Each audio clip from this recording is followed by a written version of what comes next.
Hello and welcome to a brand new episode of the Pick a Side Podcast.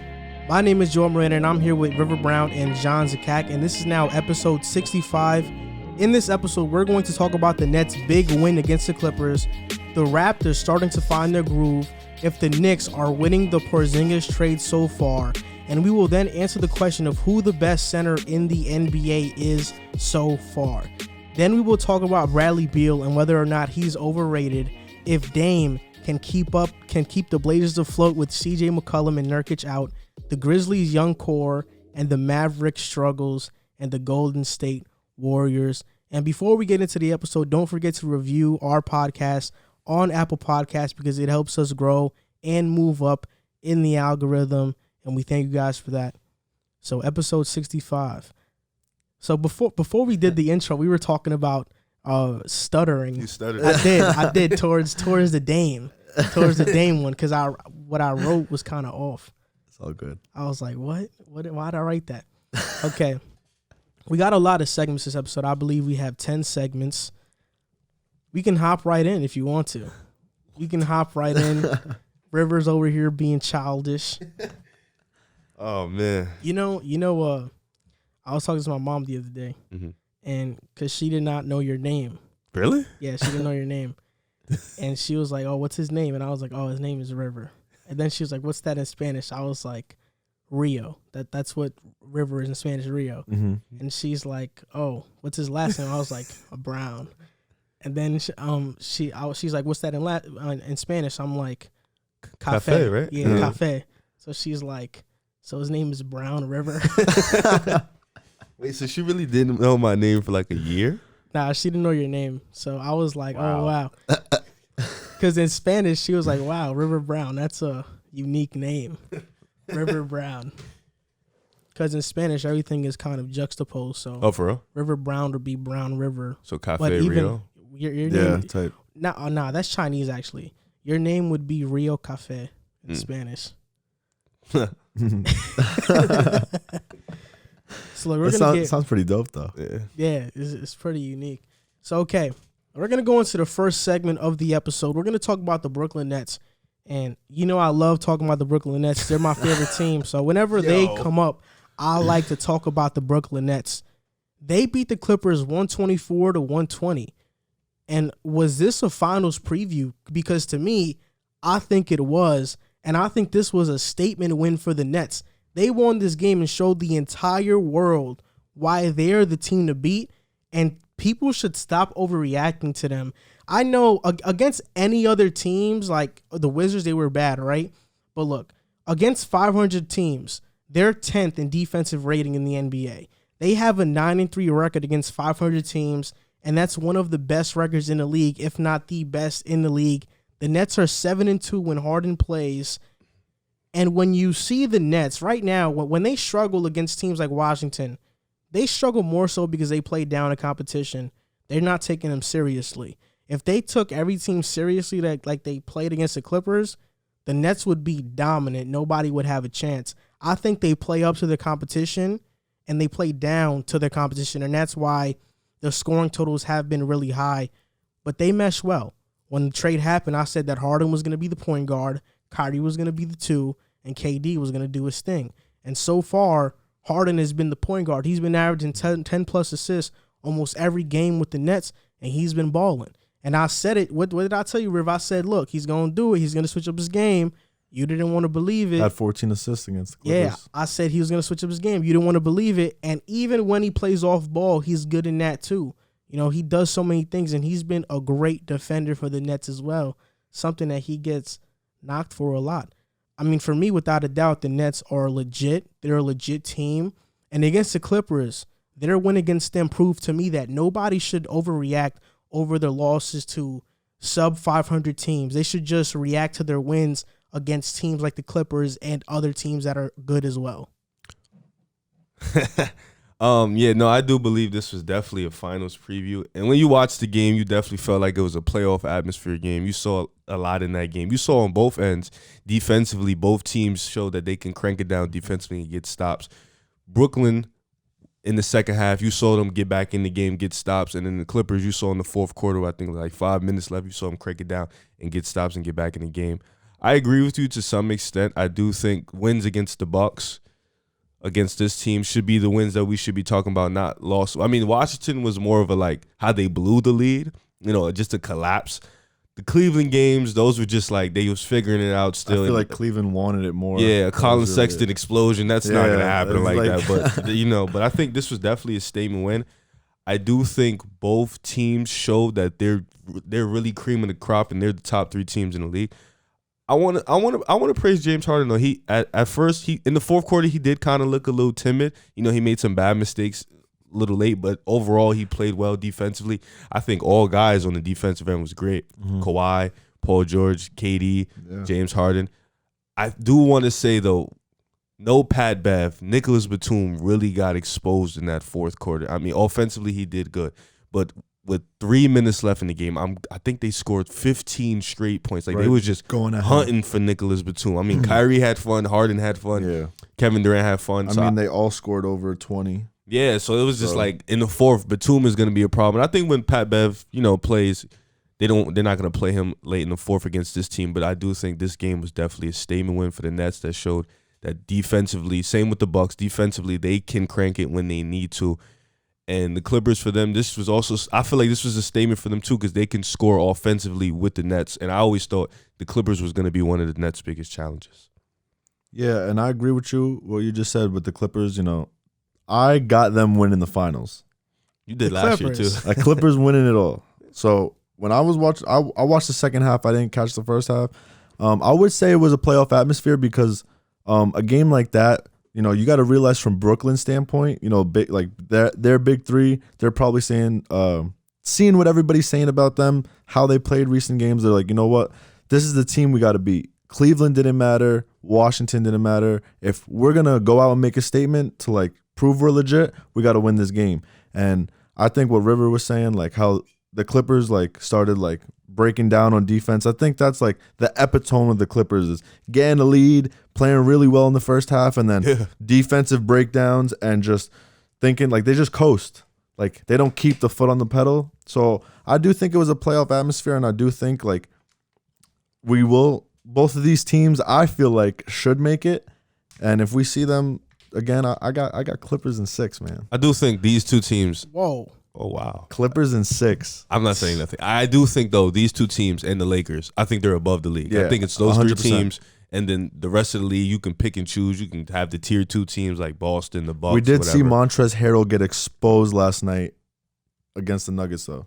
Well, he's going to get exposed by them all the Just time. how he got exposed in the playoffs last year against the Nuggets. We did see. Which is crazy. The same He's team not exposed. a good defender. What was interesting to me last night is Serge Ibaka barely played in the fourth quarter, and the Clippers decided to go small ball with the Nets. And I think that's something that's going to benefit them, that they are able to go small ball with the Nets when Nets play Jeff Green at the 5. So I think that's going to be an interesting series for them, but I definitely like the game. And I also would say Patrick Beverley, like obviously he's not like offensively like a threat, but I do think his defensive presence, like someone to guard up on Kyrie, like man to man, like that also. He was missed. That definitely does, I think, bring a difference to the game when he scores 40 points, Yeah, for me, I think right now the Nets are just going to get better. I was talking to Jack about this. I think Iman Shumpert is available to play tonight against the Raptors. Friday, right? Yeah, they said that he is. Yeah, he came back with the team. He's going to be huge for the Nets. And that's a big thing I've been seeing on like the Nets Twitter community is, does Iman Shumpert start for defensive purposes? See, this is what I'd say with that. I don't think he starts because I think Harris's spacing is needed. No, he has to start. Harris has to start. Harris's spacing is needed, even though he's the worst defender on the Nets that plays a lot of minutes by far. No, the Nets, there's a graph for that.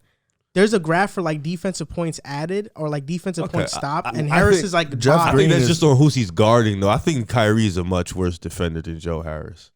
I don't think so. I mean, Joe Harris is guarding the 3, right? I think He's usually guarding the 3 of the 4. I don't think he's fast enough to guard. I personally feel like Kyrie Irving, when he wants to lock in, of course his height limits him and his strength too, but when he wants to lock in, he can move his feet pretty well. He locked in against the Clippers late in that game, and he was good. I don't know about that. I think so, but this thing about the Nets. Who did he really lock up on? Like Reggie Jackson? I mean, there was some possessions he was on Paul George. He did a pretty good job. I mean, I know Harden was. I mean, he did a great job. Harden was keeping up his own with Kawhi And Serge. He wasn't letting Serge get anything.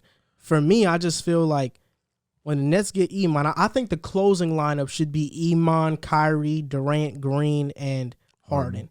That should be the closing lineup. I think it depends on who they play, though. I think you have to have Harris out there. Just his shooting is just. I know he's such a great shooter, but then again, Kyrie, Harden, and KD make up for that. Do you need shooting when you have those three guys? In a sense, it depends. It really depends because they're all shooters. Yeah, it depends. I don't even know. And like Iman Shumpert, like it's not his game, but if he's open, he could make it. Like he could shoot the ball like at a decent percentage. Like he's not the best 3-point shooter. This the thing is that the Nets are going to get Iman. They're getting him back tonight, and they're still going to get a rim protector. I'm 100%. Like who do you think they're going to get? I'm 100% certain they'll get a rim protector. I'm 60% certain that rim protector will be JaVale McGee, and I say there's like a 20% chance it's Andre Drummond, and he gets bought out. Do you think that letting go of Jarrett Allen was worth it? Yes. Like for Harden. Wait, better question. Do you believe Drummond is going to take that much of a pay cut to play with you guys? No.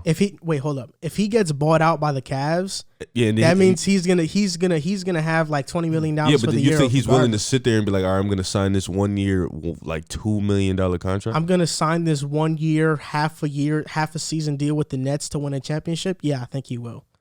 Personally, I mean, his contract right now is like big. It's a lot, but if he gets bought out, do you think the Cavs have that Cleveland money. has been talking about trading him. They haven't been talking about buying him out. They want to trade him. Executives are saying his value is a 2nd-round pick. Yeah, because he's only really been for like rebounding the past couple years. Yeah, but he's the best rebounder in the league right now. I think this year defensively though, he's been really good. I don't think that's why his value is that. I think his value is that because he's a rental for any team that's going to trade for him. Because he's been being shopped around the last couple of years. For me, I mean, I think a team that should get him is Boston. You know, they got the trade exception, Boston fans want and they him. need a big. So Andre Drummond has been linked to the Celtics for a long time. Mm-hmm. But if he does get bought out, I don't see any reason why he wouldn't go to Brooklyn, especially after he just got paid because of the buyout, and you would get to win a championship. But 2 names I'd keep in mind, or JaVale McGee, of course, he's a name that's been floating around. And don't sleep on Bismack Biyombo. I know he's not a big name. He's been playing good for the Hornets. Yeah, he's been playing his role, I would say. Embiid is going to destroy him. He's 6'8", yes, I would totally agree with that. But he can block some shots. He's athletic, and he can keep up with some guards on the perimeter. He's not that slow. I think your small ball lineup is perfect, honestly. I think they're still going to get rim protector. Yeah. I mean, I do think if the Nets somehow could have kept Jarrett Allen, I do think nobody would have. It wouldn't even. That's the thing. The thing about it is he's a rim protector. I like Jarrett Allen. The thing about it is that I think Nets fans, their perspective and what they saw with their eyes was very jaded because they have an emotional attachment to Jarrett Allen and guys like Karis LeVert. See, I'm a new coming Nets fan, right? Okay, so you're a bandwagon. I'm looking. Aren't you a Knicks fan? I'm looking at everything from a analysis standpoint and looking at it. The graph that I saw in terms of the Nets who added the most offensive points added and defensive points allowed. Mm-hmm. Are you talking about offensive real plus minus? No, it's another graph. I could find it on Twitter. But DeAndre Jordan is higher up than Jarrett Allen in terms of points saved on defense. Mm-hmm. But yet the narrative amongst Nets fans are like Jarrett Allen was a way better defender. I think that Jarrett Allen is a good defender, and missing him was, of course, a loss. I would say he's a better rim protector. But when you talk about the trade between the Nets, I mean, the Nets gave up Jarrett Allen, Taurean Prince, and Karis LeVert for James Harden. And let's just be honest about this trade. Karis LeVert, we found out, had a tumor. Yeah, so he almost died. Yeah, so if he probably, if they found that out any point in the season for the Nets, he was going to sit out regardless for the year. Quick question. The Nets really traded, the Nets really traded Harden. The Nets really traded Prince and Allen for Harden, if we're being honest. Quick question. If Dinwiddie doesn't get hurt, would he have got traded before LeVert? Yes. I don't think so. I think LeVert had that value. I think because he's a long-term guy too. His contract is like for 3-4 years. I like that you asked that question because I really do think that if he didn't get that knee injury, right? If he didn't get that knee injury, I do think teams would have been saying we want him over LeVert. And that's the thing, though. Dinwiddie's probably going to walk this year. And that's You think so? It's just last year's contract. And that's the thing, though, is that at first they were saying the Nets had to give up Allen, LeVert, and Dinwiddie plus Prince. You just gave up Allen and Prince basically because LeVert is going to be out for the year most likely. Mm-hmm. So they weren't going to have him regardless. And even if he did play, he didn't have any long-term value because he probably could have got, seriously impacted injured, by not knowing that injury later on. So Allen is a great guy, but this is going to sound really disrespectful, but guys like Jared Allen grow on trees. I'm sorry to say that. That's not disrespectful. On the center position is a really undervalued position in the NBA. I think the center position in the NBA now is like the running back position in the NFL. You can find centers that can do what Jared Allen can do. It's not that hard. You can't find guys like James Harden anywhere. You got to make that trade 10 times out of 10. It was no debate for me. Would you say that the Nets are now like win mode now? Yes, no doubt about it. They're going to do whatever it takes. And I think this year is just getting everything started because next year, the guys that are going to be willing to go to Brooklyn for cheap is going to be a long list of guys that are going to be helpful as well. We saw the same thing with Golden State the second year with Kevin Durant, with guys coming there, and with Cleveland when LeBron went to Cleveland. Got to win. And when Miami, when LeBron went to win. Miami, you saw Shane Battier go, Ray Allen go. They got depth. The same thing is going to happen with the Nets next season. But like Riv just said, all those guys that you named who went and joined those players, they joined them after Except Miami. Yeah, Miami lost before Golden State, Cleveland. You got to win. It just depends on how you play because I think right now the Nets, when Kyrie, Harden, and KD, when we see them on primetime, they look like they have a lot of fun playing together. Yeah, definitely. And I do think the one big thing, like the biggest piece of them three is Kyrie kind of like being available and playing. And I do think since coming back from the little hiatus, it looks like he's having fun playing basketball again and like wanting to go and play. I mean, Kyrie's having a career year. Harden is having his best year in terms of assisting since his 2016 season. Mm-hmm. And Kevin Durant is doing what Kevin Durant does off of Achilles. Literally. So I remember they're you fine. said he wouldn't be a top 5 player after the Achilles. No, I said you it's said a that. wait and see. I said it's said a wait and that. see. Yeah. You guys can pull up the podcast clips. Nobody's hiding from nothing. KD is the best scorer. But all in I the know league. is that I bought a Kyrie jersey when he dropped 39 on the Clippers. It's coming today. It's supposed to be coming today. My Harden jersey is going to come soon because they're trying to delay my order until next month. I'm going to order another Harden jersey. I'm going to get it, and then I'm going to order a Kevin Durant jersey. And, man, y'all better hope PJ Tucker doesn't come because I'm going to order that too. Nobody's worried about him. But all I know is, look, I think the Nets are the team to beat, and I think there is no chance, barring injury, that this team does not go to the finals, like at all. I don't think any team in the East can beat them. I would say about the Clippers is like they're gonna need their two guys to show up again, like LeBron and AD. But I don't know, man. I think Clippers got better. The Lakers. No, I think the Clippers got better than they did last year. Mm. So if they could figure it out, I feel like, going back to saying like late games, their defense breaks down. And if you kind of look back to last season when you saw them play the Mavs, they had so many leads, blew those leads when they played the Nuggets. They were up like 20 points against the Nuggets, I think, in the fourth quarter in that game 7 and blew it.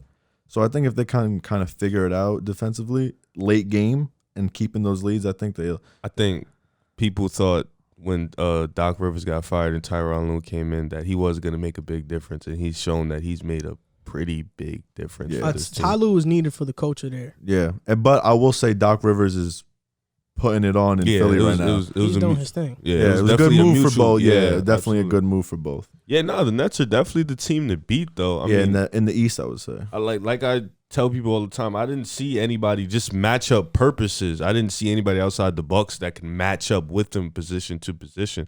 So I definitely do agree. I think Boston can, but I think they're just too young right now to really bang with the Nets. I think Milwaukee can match up, but like I said, Giannis' jump shot is going to be a game changer. I mean, they played, but just in the playoffs, it's going to be easier to do that. But like I said, teams like I remember I was talking to a Nets fan. I'm not going to say his name on the podcast, but I was talking to a Nets fan. I think I know who. I think It was actually it was two. I was talking to them and they were like they were scared of teams like Indiana and Philly, and I was just sitting there like, why on earth would you be scared of the Pacers? Like Philly, yeah, Embiid is dominant, but Pacers. you know they still have Ben Simmons. The Pacers. Yeah, and I've said the Pacers. I can't get that I don't through my get that. head. Why You know, you're scared of? this the thing is that makes no sense. when we watched the Nets face Boston earlier this year, They blew them in out one of the first games of the year, Kevin Durant locked up Jason Tatum. easily. Like he put him in jail. Yeah. So I think that can happen again. People forget Kevin Durant's an elite defender as well. No, he when definitely he Once wants to their be, yes. defense, Yeah, exactly. When he once wants their defense starts clicking, it's going to be over. And this is my final point. Brooklyn's big three is working out better than everybody expected, especially when they face the better teams. I feel like it's working out to what, like, I don't know. Like, people did not like the trade, but I feel like if you like the trade, it's kind of working out to exactly how you thought it was. Yeah. The stats are nice. The wins are good. They just gotta do what they do in the playoffs. You know, Exactly. still a couple. You know, you still got the narratives on Harden. You still got the narrative on Kyrie. I don't think KD has a narrative anymore other than he's a snake. So that's not. That's not really anything. Burner accounts. Yeah, but so they just got to do it in the playoffs. And once they do it in the playoffs, then Harden will finally be a winner instead of a loser. I mean, he's a winner now in my eyes. Well, If he your eyes doesn't being, win a ring with this team, He's going to win a ring with this team. He might win 2. I think. I can see 2. I can see 0. Yeah, honestly. Yeah, I exactly. Can see 2. I can see zero. it going either way. I mean, I know he's going to win, man, because he's been a winner. So when he doesn't win, life. like, Yeah, if he doesn't win, what are you going to ever say? speak to me ever again about James Harden. That's not going to happen. Look, for football, if you watch this podcast, you know that I've been on the Bucks bandwagon all year. Mm-hmm.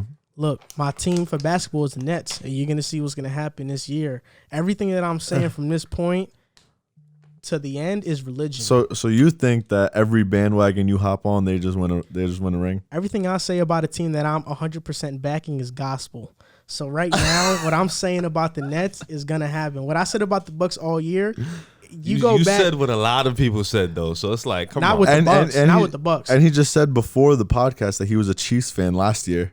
You know, he's I'm not going to expose him, but he has a lot of bad takes and a lot of wrongs. But I ain't going to say no. I'm going to let him have his little flowers here. Nah, I'm only wrong when I purposely am wrong. Yeah, it's I not know. because Yeah. It's not because you are it's wrong. It's like facing a little kid in Madden. I only let you win when Yeah, because when I feel let bad. you win. Like, Yeah. I'm wrong because I let myself be wrong. Yeah, exactly. That's how you think, That's right? how it is. Yeah.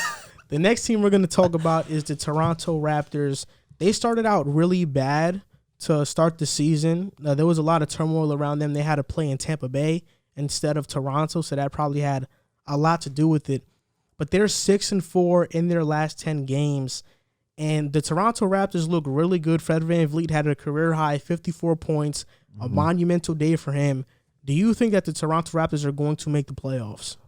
I think they have a big chance. I think everything is starting to get into form. I think the defense is getting back. Players are starting to understand their role. You even see Pascal Siakam. He's been playing really well the last 3-4 games. You know, Fred VanVleet had the big explosion. And, you know, they have Kyle Lowry. He's been the most consistent player on the team. He's been their guy. I'm looking at their next couple games. You know, Brooklyn, Atlanta, I can see them getting that win. Memphis, they can get that win. Then they got Washington. They should win that. Boston's going to be a tough one. And then Minnesota, that's a win. And then Milwaukee, and then Minnesota. So they got some tough back-to-backs coming up. But I can see them definitely getting back in the hunt. And with the East, you know, there's a lot of, after the 5th seed, there's a lot of teams that are just hunting. Atlanta, us, the Knicks, Toronto. So it's just teams hunting. Yeah, the Hornets. You better put the Knicks before the Bulls. You said the Bulls first. You better say the Knicks first next time. That's just a warning. You're not even a Knicks fan. Yeah, you're literally, I got a Knicks hat right there. But you literally were just talking about the Nets. And you're just about to say, I'm ordering 3 Nets jerseys. I'm a fan of New York teams. What? Anyways, yeah, I definitely do. I definitely can see them making the playoffs. They just have to continue on with the stretch that they're going through. See, with me, I just get to that Knicks point for a second. I'm ordering Nets jerseys.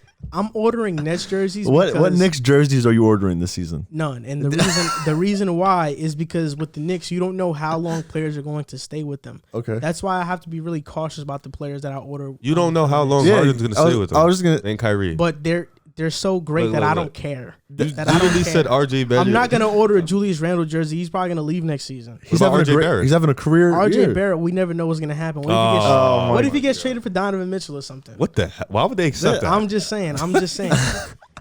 I'm just saying, but look, let's talk about the Raptors. You talked about the Nets being they actually face the Nets tonight. I'm not sure that that's a bona fide loss like you made it seem like. I think they have a chance to win the game, especially when the Nets play down a competition. Not that the Raptors are a bad team, but the Nets possibly could blow this game just based on how they've been playing against the lower teams. But their next 10 against the Nets, the Hawks, the Grizzlies, the Wizards, the Celtics, the Timberwolves, the Bucks twice, then the Timberwolves, then the 76ers. I think they can go like 6-4 in that stretch, the same record they had the last 10 games. I think Toronto Raptors, they have all the talent to go on a run here and make it into the playoffs. When you look at the teams that are in front of them right now, currently in the standings, it's the Hornets, the Hawks, the Cavs, and the Knicks. Do I expect the Cavs to be as good as they are if they lose Drummond, which they're shopping right now? I don't. The Knicks I like, but they're mostly a defensive-oriented team. They're a one-man defensive team. Mitchell Robinson keeps them alive. That's cap. And Julius Randle. Elfrid Payton is really good defensively. They run 1 through 5. They run great defensively. If you look at the numbers, though, if you take Julius Randle off offense and Mitchell Robinson off defense, their numbers are horrible. I understand that, but let's take watch the tape, though. Like defensively, they're all like zoned in. And then you got the Hawks who have been dealing with mad injuries. It seems like they have not played with their full lineup that they got from free agency yet. Bogdanovich has been injured. Gallinari has been in and out. Cam Reddish has been out some games, and so was Hunter. Hunter hasn't even been playing recently. Yeah, he didn't play last game. Yeah, so they haven't been playing with their full lineup, so there's a lot of stuff going on there.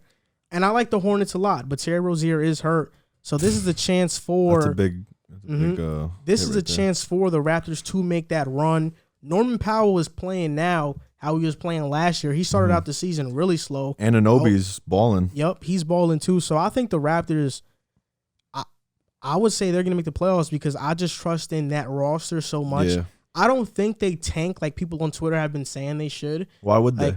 People have been talking about trading Kyle Lowry. I don't think they trade Kyle Lowry.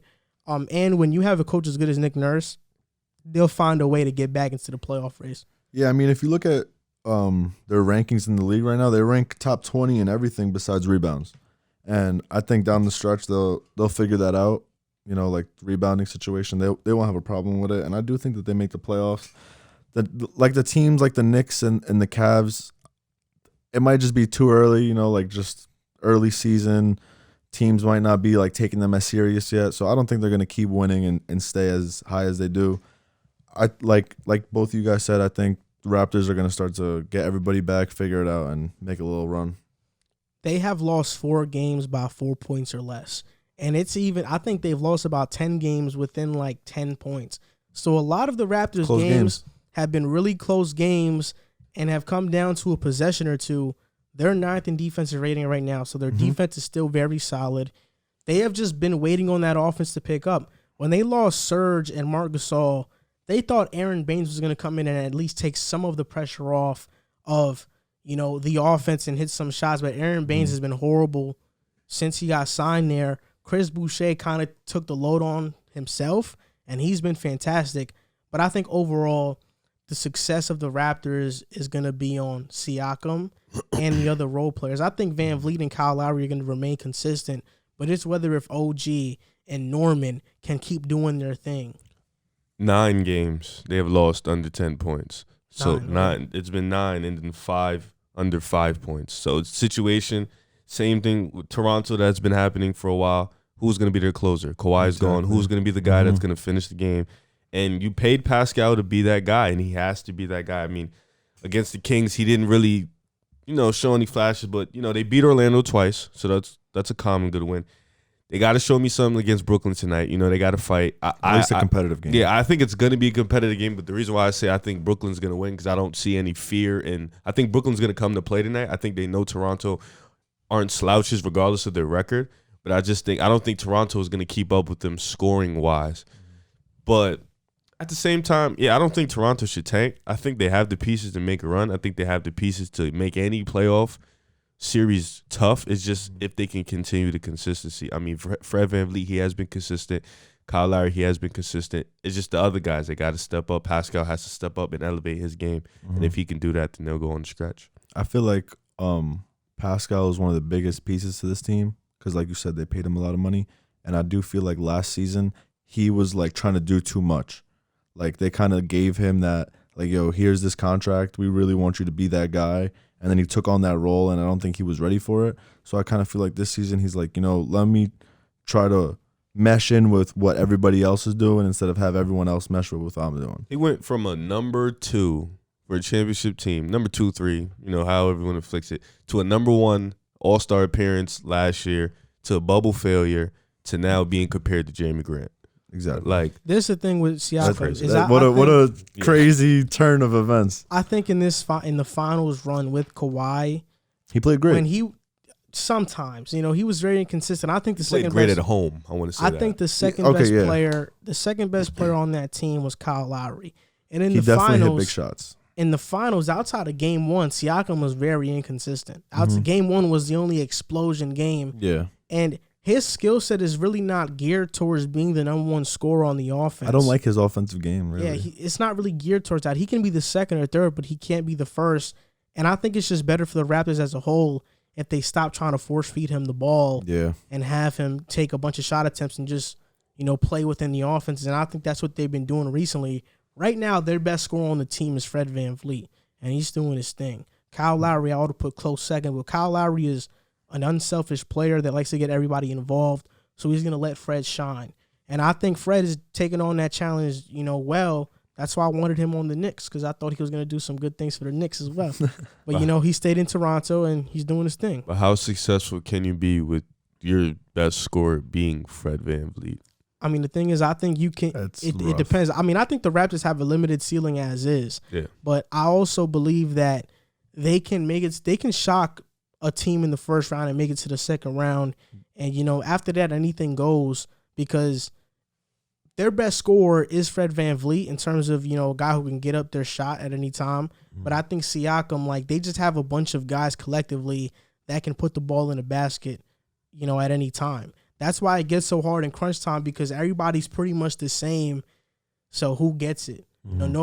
Nobody has really stood out and said, "Yep, this is my team." You need that. Yeah, you need that in the playoff situation, because if they can shock them, they would have to see a team like Philly, a team like Boston.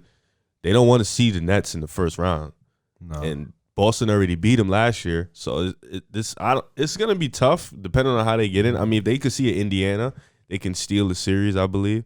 But I'm not confident in the team, because, like you said, they don't have a guy who's going to be like, all right, this is my team, I'm going to take it over 2 minutes left. They just have a bunch of guys collectively, and I think that's what haunted them in the series against Boston last year. They didn't have a guy who really took over the game at one point. Like, they just had a bunch of guys who played team basketball, played ball the right way. But in a playoff series, I feel like you just need that guy that just takes over a game for about 2-3 minutes. So Toronto, I don't know, man. They should be able to sneak an eighth. But I mean, if the Bulls keep playing like they do, you never know, man. I've been calling them overrated for like 2 years, so I'm gonna stick to what I say. The New York Knicks made a trade with the Dallas Mavericks about 2 years ago. This was the trade. The Knicks received DeAndre Jordan, Dennis Smith Jr., Wesley Matthews, an unprotected first-round pick, and a unprotected 2023 first-round pick. They have an unprotected 2021 and 2023 first-round pick.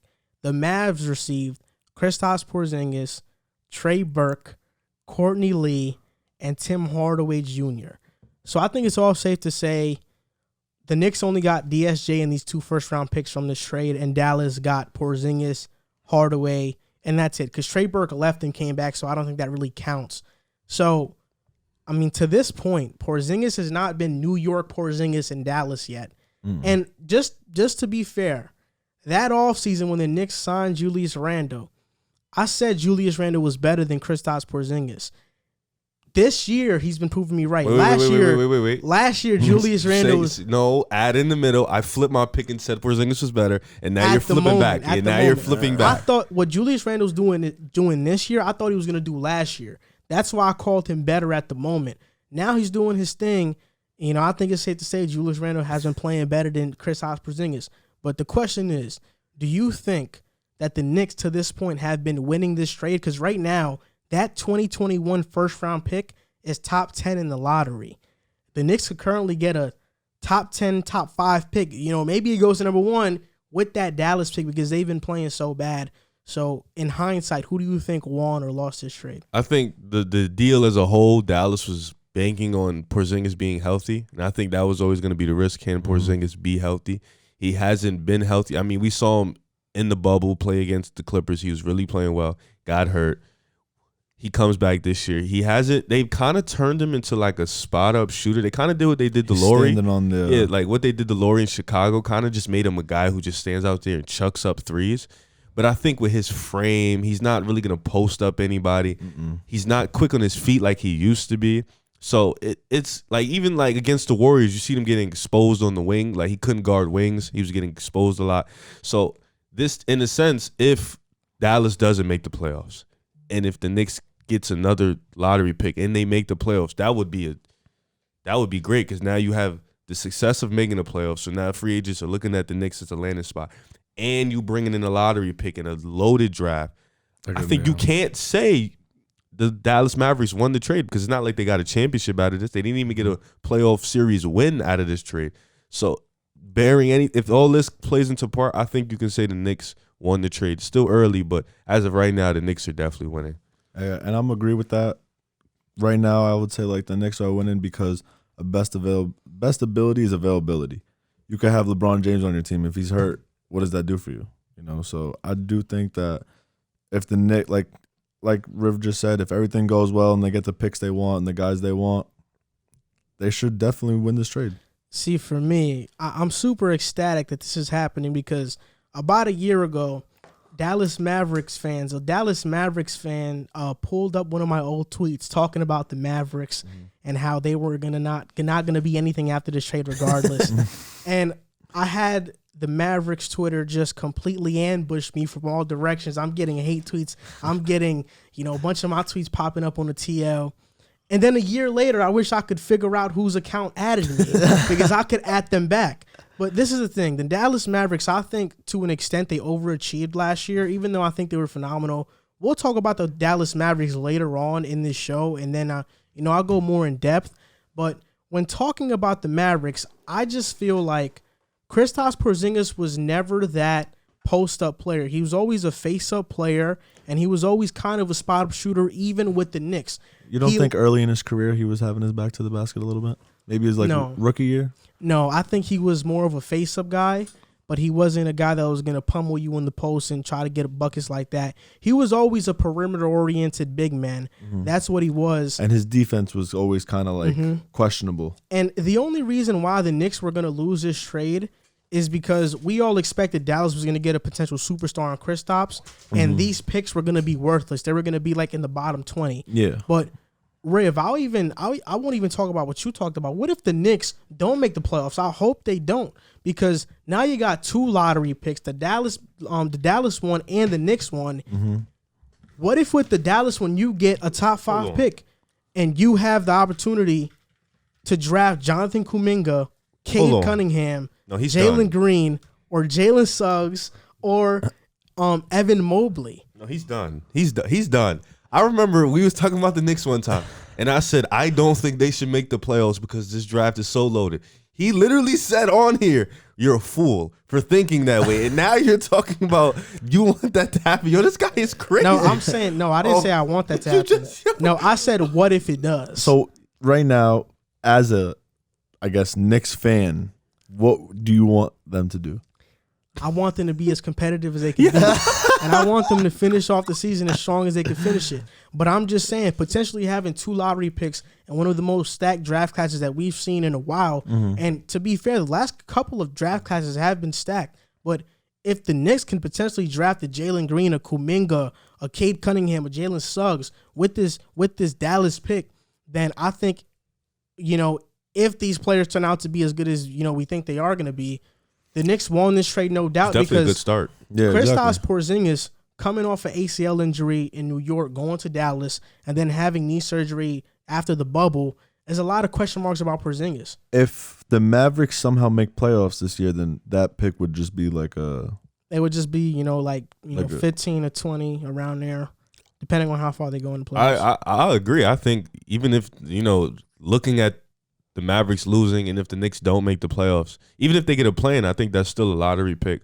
Yeah, because you technically don't make it. Yeah, so it's like sneaking in and possibly getting hypothetically getting two top 5 picks. I guess is best. You're getting potentially 2 superstar changing guys, so that's going to be a jump start in their rebuilding process, and I think that'd be a huge get. And I think Dallas, Mark Cuban, we can trust him. He's going to make moves. He's going to get that team back. Money man, he knows. I think we all thought Porzingis was definitely a top 15, top 20 talent in the NBA. I mean, he is. Yeah, I think we still believe in him, but I think just the injuries to him and how they've been inconsistent. I think the team is definitely regretting that Josh Richardson trade. I think they've been bad on both ends, offensively and defensively, with him. Showing no effort. The 3-point, they've dropped in 3-point percentage. They're not the best that they was last year. They've dropped in damn near every offensive category this year. And mind you, this is with Luka playing phenomenal. But it's just like, I think this team as a whole isn't the same fun, exciting offense as it was last year. I agree. And Porzingis isn't helping that cause. I mean, we'll talk about Dallas later on in the show, but I'll just say it here. If you guys want, when the segments are out, you guys can go to the Dallas segment, but I'll just give you guys a sneak peek, and I'll tell you guys my thoughts right now. I think that Kristaps Porzingis isn't being utilized correctly, and the answer to his struggles is not posting up like a lot of people think it is. I just think he is being used wrongly, and Steven Silas going to Houston and leaving that coaching staff is affecting him more than people think. He was huge for them. You see how Houston is playing right now when everybody's bought in. Yeah, it's funny how they're playing great when Harden leaves. Yeah, they weren't going to be a championship contender regardless. They were in the championship contender with him. Hey, it looks like they're playing with a lot more effort now. Yeah, they were a playoff team with him. Without him, they weren't a playoff team with him. At the end of the day, who cares? Because Harden wanted to go win a championship. Houston is just trying to make the playoffs. Yeah, he ran from the grind. Yeah, no, he definitely ran from the grind. It's levels to the grind. Yeah, I would agree. Ran from it. Yeah, he ran from it. Levels. He couldn't do it alone. And it's fine. Couldn't do it. No player could do it alone. I fail to differ. Who could do it alone? Who? I would actually like to hear this one. Well, AI did it kind of alone. Dirk kind of did it alone. LeBron did it alone. Who did Dirk? Who? No, you mean they won a championship? Oh, I'm just mean getting there. Harden can't even get there. I mean, you faced the best team to ever be assembled in NBA and then you blew it. You blew a 3-2 lead. Happens. I mean, that's not that bad. 3-2 is not as bad as. I mean, you missed 27 straight threes. Yeah, it's the best team. You blow a 15-point lead. That's it's pretty heavy. The Warriors are the best team to ever be assembled. Kevin Durant goes down. You lose at home. I don't think they're the best regular season team. You talking about with Durant, Curry, and Draymond? Nah, he lost to Curry alone. You forget that? The team wasn't as good. Yeah, but he was the second seed. They must have been something. They gotta be something. They wasn't the second. That team. You was going crazy that year when that starting lineup was when Harden got the second seed was Dwight Howard, Jason Terry, Corey Brewer, and Ariza. Corey Brewer did not start. So it was James Harden. Oh, it was Pat Bev, Harden. Yeah, wasn't Gerald Green playing on the Raptors? I don't think he was on that team yet. And Pat Bev was injured that series, I believe. No, he played. Steph Curry gave him 30. So it was Pat Bev, Harden, Ariza, Howard, and Terrence Jones, I believe. Yeah. I mean, that's not a great lineup. I mean, you were second seed for a reason. Yeah, because Harden was that great in the regular season. Yeah, I know. And right now, that's his narrative, just great regular season player. I mean, when he wins. No. When Kevin Durant wins, I know. We'll talk about it. Kevin Durant, that's the Kevin Durant effect, actually. No, that's all three of their effects. No. Yeah. Kevin Durant show. It really is. You're just a guest. You'll see. Yeah. The thing about it, we can hate on Harden all day, but at the end of the day, Chicago's not doing nothing. Harden has made the playoffs. That's fine. Harden has made the playoffs in his tenure with Houston more times than the Bulls have in the last, I don't know how many years. That's a lie. You do know that, right? You just lied. He made the playoffs eight straight years. We made it from 2006 to 2016. You really just lied. I can't believe you lied like that. Every single year they made it? Yeah, I can't believe you just lied like that. That's cap. But yeah, it was like first round exits every year though. Besides 2011, we made the ECF. Yeah, we made the second round like once or twice. Yeah, that's cap. No, you're cap. That's cap. You're cap. What about the Knicks? No. But hold on. But before, I'll say this, but to kind of defend him a little, the Bulls didn't have a series win before 2011. It was since 1998. So we went like 12, 13 years without a series win. We also didn't have James Harden. Our best player was Derrick Rose in the last 20 years. He was an MVP.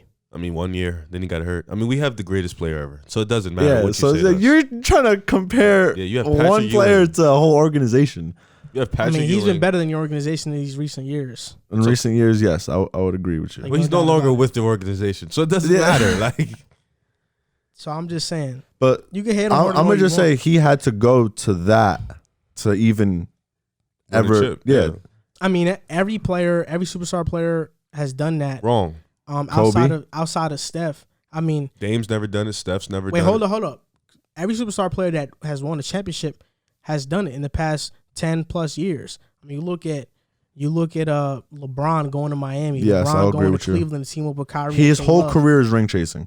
You look at Kevin Durant going to Golden State and helping out Steph Curry get that other ring because the first one was a fluke when they beat the injured Cavs team and then they blew the 3-1 lead. In my opinion, blowing the 3-1 lead is worse than blowing the 3-2 lead. That's not Finney. It's even funnier when you're never in that situation. It's like crazy to me how you're never in it. I think that's Curry's team was very good too. I'm just saying, Houston never home grew their team. You know what I'm saying? So yeah. Harden has always had to recruit. It's hard to home grow. Many teams in the NBA are so that's why every player has gone and ring chased at one point or another if their organization has not been able to surround them with that team. And the players that usually stay are the ones who end up regretting it when they retire. Kind of like how Dame might if he doesn't win a ring. But then again, Damon said he doesn't care because he's rich. But then you look at Giannis re-signing with the Bucks. There's a lot of examples. So I'm just saying, I'm glad that Harden went to go and win. Everybody talks about how he's not a winner, yet he's sacrificing everything to go and win with the Brooklyn Nets. And he sacrifice? He sacrificed his game. I just want to say this. If anything, his game is better now. No, but he sacrificed what he did in Houston. And if you hear him in the post-game interviews, you want to win. He wants to win. If you hear him in the post-game interviews, all he says is that he wants to win. Yeah. And he's been saying that for the past couple of years. I just want to say this. I'll happily rock my novelty James Harden beard with my jersey. You know what? I would love to see you rock that beard the whole episode. I would do it. I'm going to just say this and be done with this. Ring chasing with Kevin Love and Kyrie is a lot different than ring chasing with Kevin Durant and Kyrie. Just want to say that. It's just completely different. It's the same as doing it with Bosh and Wade. No, because Bosh isn't Kyrie and Wade was a top 5 player. Wade was for a season. He was literally on his last leg. Yeah, but nobody knew he was gonna be on his last leg. I'm saying that part was but ring chasing with Kevin Love and Kyrie. That's arguably the best team ever assembled, though. The Heat. The Heat? Arguably. They're one of the best teams ever assembled. Debatable. One of. Because Warriors and the Bulls are obviously the top 2 arguments. But the Bulls were like half homegrown. Bro, we had like 2 players that came up. Who? Pippen wasn't. He was homegrown. Pippen was drafted. Not Pippen, Rodman. Rodman was after the first three-peat. And Ron Harper. And he was like, and all those big men that we had coming in. Ron Harper was their defensive stopper. Yeah, well, Horace Grant, I believe, was homegrown too. Well, I'm just saying it doesn't matter. These teams had talent, so every player is going to try to better the situation. I'm not mad at it. Go get go win that championship. I'm not mad at it. What I'm trying to say is, if Brooklyn wins, do you think people are gonna say like about James Harden is like, oh, like he could only win with that, like how people said about Kevin Durant, he only won because he went to the best team ever. I mean, the Nets are not the best team ever won, but even if they do, who cares? Because at the end of the day, straight barbershop talk. At the end of the day, 15 years from now, when you are going on a land of basketball and you are comparing 2 players, the only thing you're going to care about is that next to James Harden's name and accomplishments, it's going to say, when it says championships, it's going to have a 1 or 2 next to it. You're not going to care. You only have him. Else. You only have this team winning 1 or 2. I'm just saying, hypothetically. I'm just saying because, I mean, when we talk about old players from back then, like Jordan or whoever, or Magic, we talk about, they had him too. They had these much championships. We don't go into context about it because at the end of the day, everybody that's looking on from the future does not care. They just care that they did it. But you want to know what? And one of my boys always says this, and I think this is like the best thing to say. Like between old players, like we didn't, how we never watched Jordan play. Like so we couldn't criticize him on his career. We can only criticize him on what we see, on like the highlights that we see. Like people are so quick to criticize players like Kyrie, James Harden, LeBron, all these because we watch them all the time. So we're able to criticize them when they're bad and when they're good. Like. you didn't watch every single Magic Johnson game to be able to like. I wish to like see that one bad game to be like to where like the media today would have a field day with. You know what I'm saying? Like social media narratives now don't help players. You look at it right now. People still think that James Harden's step back is a travel. You know, so there are still a lot of people that are not that smart. the two step back. Yeah, there are a lot of people that still aren't that very smart when it comes to basketball. I mean, refs have called it a travel before. The thing about it is that in 20 years, every player is going to be using that move. So that's because people have yet to realize that it's now a rule that you can do that. I mean, a gather step has always been a rule. Yeah, but first of all, but the way he's doing it looks like a travel. No, first of all, it looks like it because he's mastered it. First of all, in the NBA, they don't even call it regular travel when they regular travel. So Giannis will take 4 steps down the lane. The reason they don't do that is because they don't want to slow down the game too much. Sometimes they let calls go just to not slow down the game. Then again, that takes it away from the game. Make sense. Not really, because it's like you don't want to slow down the game too much and be so nitpicky about every single call, especially when the travel is not like a player traveling is not impecative of how the play would have ended up, right?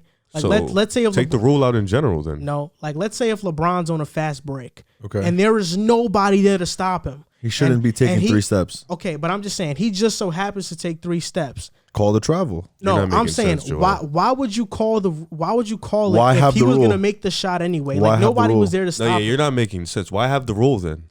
If you're gonna just avoid so it. That let me compare. Refs have talked about it before. I'm gonna compare this. So if someone hits a home run in baseball and the ball bounces back into the field of play and they catch it, should it be an out? Yes, but that's totally different. No. Yes, it is. Because he clearly hit the home run, right? Okay. So why should he still be able to get out? Okay. So let me do this hypothetical because that does not compare to a travel, you know? So it's basically taking a point away. That's what he's trying to say. Yeah, exactly. This is a better way to look at it. Let's say Harden makes a 3-point shot. Okay. And it bounces on the ground, goes back into the hoop, and then goes back into the hoop again. It goes up the hoop and then into the hoop again. Like from the bottom. What's the rule? Would you count the It's basket? no basket. No. You don't think so? No. So you mean wait, Joel? So you mean to tell me if a grown man that's played ball travels in a full court, you're not gonna call it travel because nobody's in front of him on a fast break? It depends on how bad it is, but if it's just 3 steps, like we've why? seen, you're a grown man. You've learned basketball your whole life. And you're talking about taking 3 steps. Some like people consider him the greatest basketball player ever. You should not be taking. He is one of them. Because it slows down the game. Because yeah. you travel. I'm just telling you what refs have said before. Like I've watched. Do you agree with that? I mean, to an extent, yeah. Because I think to this point right now, the NBA has way too many fouls. So I don't want them to stop the game every single time somebody does something. People carry all the time in the NBA. They're not blowing the whistle for that all the time. So it's kind of like pass interference in football. Do you think they should not call it because it slows the game down? I mean, they don't call it a lot of times. I mean, they let the corners hand fight and vice versa. So, like what was that playoff game, that crucial pass interference? No, yeah, but that's what I'm saying.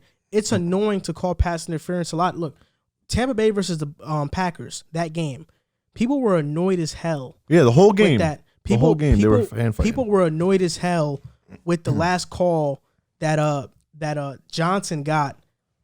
Because they thought that, it was pass interference, but you guys have been letting that slide go the whole game. Yeah. Okay, so that's the thing. Like, where's the balance? People are going to get tight regardless. In my opinion, I like hand fighting between the corners and the wide receivers. Yeah. Let them play. So I would be annoyed as hell if they call the flag each time there's a little bit of a scuffle. Mm-hmm. Like, I'd be tight. Like it slows the game down. It's not good for the game. Is that if you watch the NBA a lot today, you see a lot of travels. I agree to an extent. Not that much. I just think that refs, they have said this in interviews. They pick and choose when to call the calls. It just depends. It's obvious. It just depends on. It just depends on the rhythm of the game. If it's like the fourth quarter, they're gonna be more stricter with the call. But if it's the first quarter and it's a fast break, just let them what's the point of calling this call now? It's like. It's just going to slow the game down too much. I feel like it just ruins the game a little bit, though. Like, you wasn't calling it then, but now you're going to call it now. Like, it could be such a crucial, For me, I think that travels, like, of course, they're a big part of the game and the rule, and it is enforced a lot.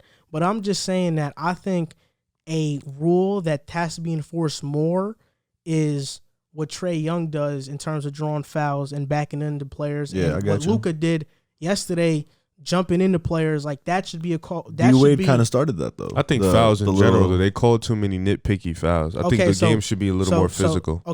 So they call too many fouls, and what does that do? That slows the game down. Slows the game down, yes, but it's also like they don't let the players get physical with each other. Like it's at one point, like let them, like you can let them touch each other a little. You can let each other get aggressive. Like you don't have to call the little nitpicky fouls. But at the same time, I do agree with you in a sense. Like I get, like they don't call travels sometimes because it slows the game down. But at the same time, you got to look at this, bro. You guys are grown men. Like you've played the game for a long time, your whole life. Like this is a fundamental. This is a skill. You should know this in the back of your head. 2 steps, not to travel. Then again, you are acting like players are doing this like every possession. Not every possession, but I don't think they do it as often as you guys are implying that they do it. I think players are getting away with it a lot more than you think. No, because I think there's a misconception in what is a travel and what is not in terms of the basketball community. I'm not talking about step backs. I'm talking about straight, like go into the lane, not taking even step backs, one extra step. But I've seen a lot of people, argue whether James Harden travels when going to the basket when it's clear that it's a gather step. Even with Giannis, he gather steps a lot, and people will still call it a travel. The gather step is a rule that was added so you can take another step. The gather step was always there. But see, the thing is, the gather step wasn't always there in history. It was no, it wasn't. You want to bet? No, I don't think it was. If anything, it started being emphasized. I feel like the gather step back then was like the power dribble, in a sense. You know, I mean, look, you know what I'm saying? Like we can talk about this later because I've seen film of players in the 1970s use a gather step. So it's always been there. So you can search it up, Riv, and we'll see what's up. It's always been there, but we're going to get on to the show. This is the next segment. Just search up what year was a gather step. What year was a gather step added into the NBA rule? 2009. Gather step? 2009. Yeah, that's false. What? That's the first thing that popped up. 2009. Who's the source? The Undefeated.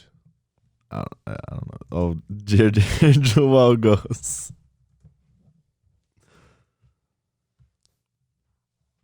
Yeah, Undefeated. You see that as the first thing that popped up, right? Yep.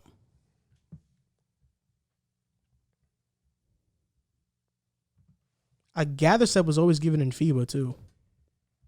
Really? Yeah. FIBA? Like European basketball. That's why they came to the NBA with the Euro step. The Euro step is basically a gather step. No, the Euro step is 2 steps. 2 steps. But it's basically a gather step too. But like you're dribble to the lane and then like you pick the ball up. Yeah, that first picking the ball up, that first step is a gather step. Nah, see, that's why I think we're talking about 2 different gather steps. But a lot of people, I think refs don't even know what to call sometimes. Like, No, I think they do. It's just they pick and choose. But the gather step is basically Euro step. It looks like 3 steps, but it's not. In Europe, if you look at that Kyrie Euro step the other night against the Clippers, that was clear as day 2 steps. We're gonna get onto the show and research this later. I told you. It was not back in the day. You got it from the Undefeated. I could show you a lot of footage and film, but we'll see. I'll just send it to you after the podcast and we'll talk about it after because we spent way too much time talking about gibberish. But okay, this is the next segment. There are 2 centers in the NBA that are playing phenomenal and at an MVP level so far. That's Joel Embiid and Nikola Jokic. So this is just a quick question. Which center, in your opinion, is the best center in the NBA? And I think that Jokic and Embiid are the only two viable answers. Nobody else should be in the conversation. So I'll start with you, Riv. Who's the best center in the NBA right now? It's funny because in the NBA, I don't think a lot is being placed. Emphasis is being placed on the defensive end, especially when a guy is that impactful on the defensive end. I think the Joker does things that a point guard does at an elite level. So it's if I had to pick right now today, I think I'm gonna go Joel Embiid. I think Joel Embiid is the best center in basketball right now. I think he's the most dominant center in basketball right now. And I say that, and it's funny because I say that after watching last night's game, against the Denver and 31 LA. in the first half. Yeah, I was watching Portland, Embiid, and then I was watching Denver and the Lakers, and I watched how AD and Joker was kind of going at it a little bit. But I think the Joker, both of them, incredible post players. I think Embiid is a little better. I think Embiid defensively trumps him. I think playmaking, the Joker has it. I think the shooting with Embiid improving as a shooter, he's starting to get there. Those free throw line jumpers yesterday was killing him. But I think defensively, I think Joel Embiid is just so far above Joker that I have to take Joker. I mean, I have to take Embiid on this one. I'm taking the Joker. For one of the reasons I like him, like if you look at both their numbers, Joel's averaging 29, 10, and 2. Jokic is having 26, 11, and 8. I think that kind of goes to what you just said. Like he's a better facilitator on offense. Joel's really not looking to move the ball around. He's kind of like their number one offensive guy. I will say that Joel, like if you need a bucket, he's definitely going to get you the bucket. And like Jokic, I kind of feel like he forces it a little bit too much. He never really knows when to pass out or like kind of look for that extra pass. But I will. One of the things why I put Jokic over Embiid is because, you know, like what I said before, the best ability is availability. Every time Joel gets hit the slightest bit, he like holds a body part, Philly fans are going nuts. Is he injured? Is he injured? You know, like I feel like you really like can't always worry about that. You got to be able to have your guy take a couple hits and like be okay. Like we see Jokic bang with big guys down low and take it, and he be having cuts all over his arms and he be getting red, and I'm just like, wow, I know why y'all laughed. And but yeah, I just think that like Jokic is always on the floor. He's always playing. Like Joel, that was pause. Like that was crazy. Like Joel, he just gets injured too much, and like when the Sixers need him the most, sometimes like he's not there because of injury. This is what I'll say. What will you say? They're both having tremendous seasons. Embiid in 31 minutes played is averaging about 29 points per game, 11 rebounds, 3 assists, a block, a steal, and his efficiency is off the charts. He's shooting 55% from the field and 42% from 3 on about the same attempts that Jokic is shooting the 3-point attempts. So, you know, he's shooting some definitely threes a game. Definitely a better 3-point shooter. Yeah, and he's, you know, hitting his threes too. Jokic is averaging 27, but he's almost playing 37 minutes a game, 12 rebounds. That's not really 9 his game, assists. though. The 3-point shot. Like, Yeah. he could hit it. I don't think scoring is really the Joker's like game. He's got 26 a game. No, now. I think he has to right now because everybody isn't really. But I think he really likes to be like a LeBron, like playmaker This first. Facilitator, like kind of point guard, like point forward type thing. This is the thing.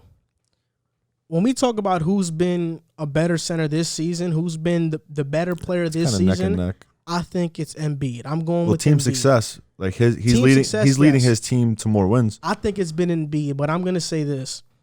I think Nikola Jokic is the best center in basketball right now because even though Embiid, you can run an offense through him, you can't run an offense through him quite like Nikola Jokic. Nikola Jokic is literally, this is a crazy comparison right now. Nikola Jokic, outside of the defense, is literally Ben Simmons and Joel Embiid. What Ben Simmons and Embiid do for Philly is what Jokic does alone for Denver in terms of being that primary facilitator, setting everybody up, being a tremendous passer.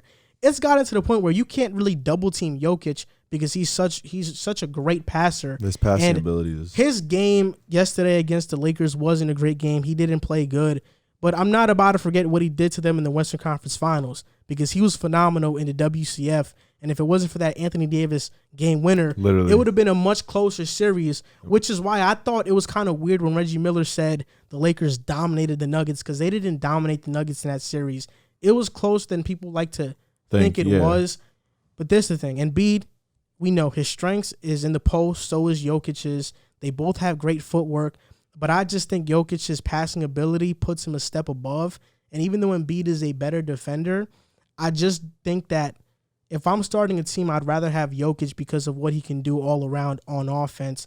And in the playoffs, Jokic has been way better than Embiid in the playoffs. Like Embiid has had some, like in the playoffs, Embiid shoots 44% from the field in his playoff career. Last year, he averaged 30 points per game against the Celtics when Simmons was out. But the year before, he only averaged 20. Jokic, his playoff career, he shoots 51% from the field. And his first year in the playoffs, he averaged 25, 13, and 8. and last year he averaged 24, 10, and 6. So in the playoffs, it's not even close. Jokic has been better than Embiid. I want to say this. Add context to what you're saying. Look at the teams.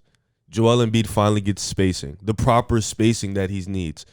MVP candidate. I feel like in Denver, the Joker has always had spacing. I think we could all agree always. He's always had the proper team. Jokic is spacing too. Yeah, that's what I'm saying. He's always spacing. They've had shooters in he's Denver. always had the proper team built around him to be that. So I think this year we're finally starting to see what Joel Embiid would really look like with spacing in the regular season so far. Well, yeah, that's what I'm saying. Like coaching matters too. Right now, I think so far we're starting to see this is Joel Embiid with space. I think last year, Ben Simmons out, he kind of had to just go out there and just play. They had no chance against Boston in the bubble. The year before that, he kind of had Ben Simmons, who was just a liability in the fourth, so they was able to double team him. But I think this year we're starting to see like Joel Embiid with spacing is the most dominant big man in the NBA, and I think playmaking is a great stat. Like I think it's a great thing. Like I don't think it's as necessary for a big, but I think the fact that he has it is definitely a plus. But I think the gap between the playmaking with both is the same with defense. I think Joel Embiid and the Joker on defense is a big, big gap. The same as if the Joker's playmaking against Embiid. That's why I would probably lean a little bit toward Embiid. But I think this year is definitely going to be a test to him in the playoffs because of the amount of spacing and the proper team around him. See, I think Embiid is a great defender, but I think his defense kind of gets blown out of proportion.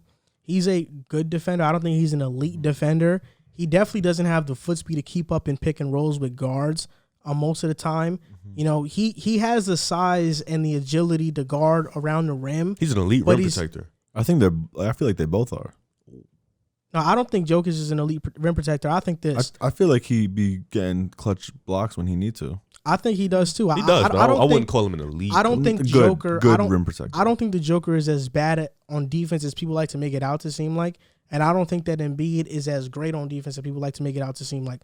I think Embiid's defense is by far better than Jokic. I'm not going to argue that, but I also think that in terms of rim protector, Embiid has that, but in terms of getting into the passing lanes and stealing the ball, I think Joker has an edge on Embiid on that. But okay, I get that, but at the same time, do you really put that much emphasis on a big man not being like a big man of that nature, not being able to guard on the perimeter? Because he's not that type of big. Like we look at the ADs in the world, like those type of bigs, like those bigs are built to guard the perimeter and be that switchable pick and roll.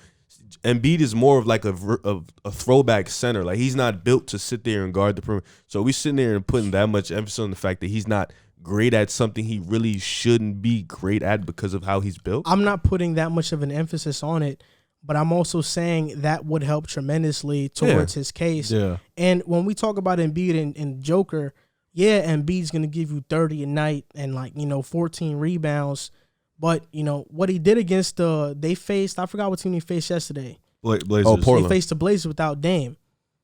No Dame, no Snow, no Nurkic. Embiid had 30, and he had 33 in the first half. And he had 1 assist, right? He had 1 assist that game. And people thought he tore his ACL in the first quarter.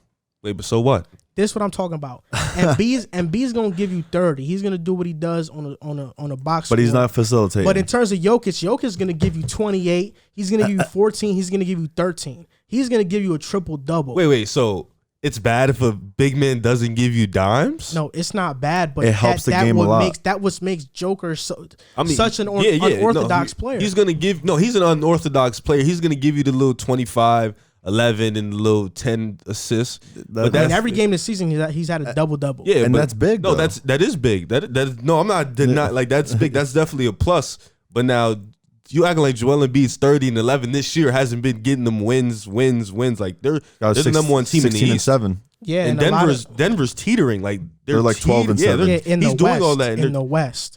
Let's not act like the West. No, but let's not act that the East is weak like that. But let's not act like the Philly would be first in the East. They wouldn't. They wouldn't even be fourth. They wouldn't. They'd be behind Utah, Los Angeles, and the Lakers. We didn't know they'd be first in the East though. That's true. I mean, Brooklyn is coming. That's the only reason they're first is because Harden. Brooklyn, bro. The only reason Philly's number one is because Harden. The only reason they're number one is because Harden didn't start the season with Brooklyn. My whole thing. Philly's 17-6. Yeah, my whole thing is: do you see Philly keeping up the first seed the whole or top They've three. had an easy top schedule, three, too. top three. That is the key. If That's what I'm saying. If they can But keep he has it to up. stay healthy. Yeah. But When's the last time Embiid played a full healthy season? This is the don't thing. think big I men just can- I want don't to think counter they with do this that. argument real quick because it's weird when you said that about Joker. Wait, what did I say before you? when continue? you talked about his assist and how being like that's not what a center is really supposed to do. Whoa. You said that. It's No, not I really. did not you say said- that. you I said didn't it's say that. not He was that- just- you said it's not necessary for a center. No, I said. Those are your exact words. No. I said you guys are putting a big emphasis you're putting a big emphasis on assists, like a big man has to do that. Okay, and before you go, while you may be you may be right on the surface. That's like saying before this era of guards of scoring guards, looking at a point guard and being like, oh, you're putting that much emphasis on how many points they scored when they're not really supposed to do that. They're supposed to assist and facilitate. But yet we know in this era, scoring guards have taken over. The transition was early though. That's more like putting a emphasis on guards rebounding. And- like Westbrook's 10 assists rebounds.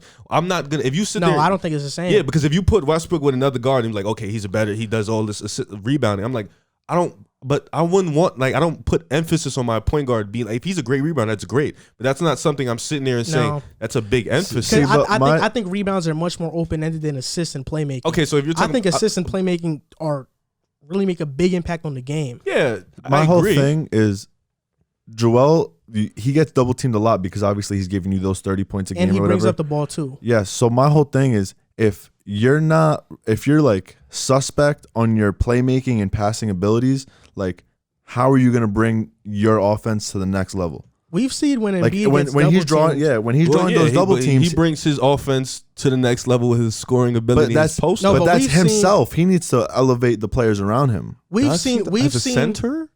He could. How many big men? Jokic does it. Yeah, He does. Joker's Jokic- probably, That's what I think makes him Yes, better though. he Okay, but- makes okay. everybody else around him better. Joker is probably one of the few bigs that we can name in history that actually does that. Like, come on, like what? Tim Duncan, That's him, what makes him Hakeem so Elijah. great. Okay, but no, I get that. But I we've gave seen you guys big that. men. We've seen big men who have scored like Joel though. Yeah, that's understandable. But you guys are just saying, okay, I'm not disagreeing with you guys. I'm like, he's a great playmaker. He's a better I playmaker. mean, 30 and 15 for Joel is still good. Yeah, he's a great. That's amazing. He's that's a still great great. playmaker. We get all that, but there's other parts of the game where Joel Embiid. I think it's a lot closer than people because Joel Embiid does a lot. I of think the what game you're trying to better than say is he brings lot a in the lot more to game. the game than what stats say. A lot in the game better than him. not a lot. Like Probably- what? I think it's just a defensive end. In I terms think of Joel everything Embiid else, is a better post player. I mean, I think that's fair. I think Joker's a better post passer, but I think Joel Embiid is a better post I player. think Joker and has. I think Joker's better face up game. He has a better perimeter game. He can I get what you're saying. We've Yeah, I seen, get what you're saying. we've seen but He's better, spot up but- shooter, like I'd rather Joel take the three. I think Joel is better at doing big man things than the Joker. Like you're saying, he's a better perimeter. He's okay. Yeah, You're saying like Joel is a center and Jokic is like a center forward, like center like a point. hybrid. You know Yeah, why? I get you know what you're why I saying. don't agree with that. I don't agree with that Because he brings the ball up though. Not even that. I don't agree with that because I mean, this is the first year where we've seen Joel Embiid really enforce his will in the post. These That's previous years, I mean, everybody has been kind of begging Joel Embiid to stop taking perimeter shots and take his game there. that is true. I mean, this is also the Joker- first year we've seen him with spacing, real spacing. And we've also like last night I said I think he took like the Blazers gave him 6 jump shots in a row from the free throw line in, and he made all of them. If he's hitting those shots, it's over. that's scary. Like No, that's true. But I think for me, based on the Joker's playoff performances, yes, I think That's fair. I would just And the put playoffs- him over yes, Embiid. exactly. That's fair. Right That's now. fair to say But because he has been underperforming in the playoffs. like if you look at what Jokic and Jamal did against the Clippers, like Jokic played a big role. Like It was a 2-man show. But Yeah, I think exactly. I think this is the first year, honestly, where Embiid has the proper team around him. I where get you what- can yeah. sit here. No, yeah, I agree with that. But because they always also, said, yeah. I just can't disregard Embiid's history when he's been in the post and double teamed. That he really is not it. His weakness as a passer Yeah. shows When he gets double teamed in the post. No, Yeah. I agree. So I think, I mean, look, I have the Joker. Obviously, I think got it's a the very Joker. close debate. Oh yeah, it's definitely. But I a have the little barbershop Joker. talk. You have Joel Embiid. Well, right now I have Embiid. Like this year, as of right now, I have the MVP, Joel Embiid. You think he's MVP over LeBron? Come on, guys. I think LeBron is MVP right now, to be honest. I think I am a big. I'm not even gonna say LeBron hater. I think you know what I think though. I think the MVP race is a lot closer this year. I think a lot of guys are fighting for it. I got Embiid at 1, but LeBron's right there with him. Yeah, I think LeBron is going for it this year. I think he's coming crazy. I think Embiid's coming for it too. I think a lot of guys could win it. KD is up there. Kawhi's up there. Yeah. The Joker's up there. Like there's a lot of guys. There's gonna be a fight. Kawhi is having a very quiet season. Yeah. Steph Curry's creeping in that 6-7. This is gonna be a fun MVP race. So far, it's been a fun season to watch. But I got Joel Embiid as my MVP. Bradley Beal. Oh man, here we go. This is a segment that's gonna be. You've been waiting for this. I feel like. Yeah, it's gonna be fun. I have like 20 players too. Yeah, me too. See, Bradley Beal. As of late, a lot of fans are classifying him as a superstar-like player. I don't know if I'm the only person that sees it, but I had made a TikTok a couple of days ago talking about how I think that Bradley Beal is overrated, and a lot of people commented saying Bradley Beal's better than Luka. A lot of and you said Luka is better than Kawhi. I mean, before the season, yes. I mean, I think it's much closer than people think, but this is the thing. I believe that Bradley Beal has become overrated, and I don't know when this kind of shift in NBA culture started, where fans started praising players that score a lot but lose. Because I remember when Devin Booker did it, he got hated, he got crucified to the point when he scored 70, nobody really cared because they were losing. But now we see players like Zach LaVine on the Bulls that score a lot and lose. They're starting to get more praise now. But he is starting to lead us to more wins. Yeah, they are winning. I'll agree with that. But right now, Bradley Beal is averaging 34.8 points per game, 5 rebounds, 4.6 assists. And even with these gaudy numbers, I think that Bradley Beal is overrated and teams should be careful when trying to trade so much for him.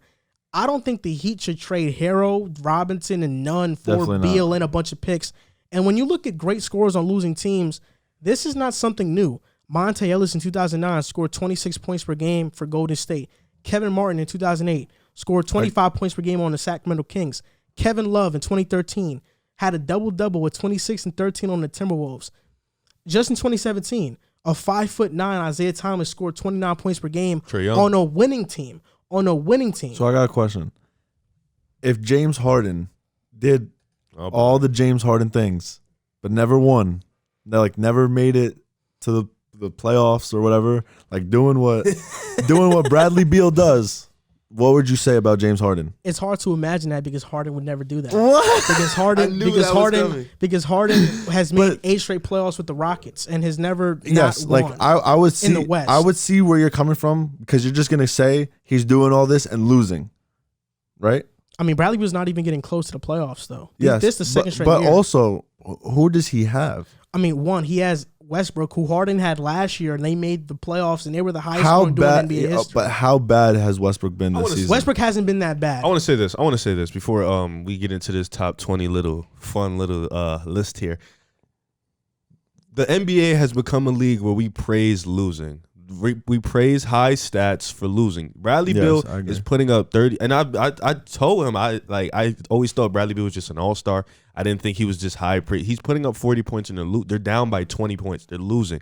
I think even with Zach, and we started winning as of late, but even with Zach, I was hesitant because it's easy to put up. If you're a talented player, you're gonna put up the numbers in a losing effort. No matter, that's just your taking talent. 20 plus shots. Yeah, but can you put up numbers in a winning situation? And Bradley Beal has shown when they're winning, he's a 22 point per game scorer, and he's not a high usage rate guy. John Wall was really getting him open, spotting him up, doing things like that. He wasn't really that one-on-one guy.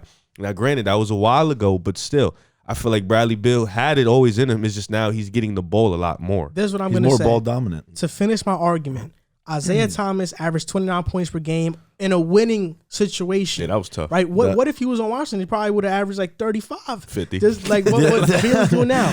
DeRozan in 2017 averaged 27 points per game.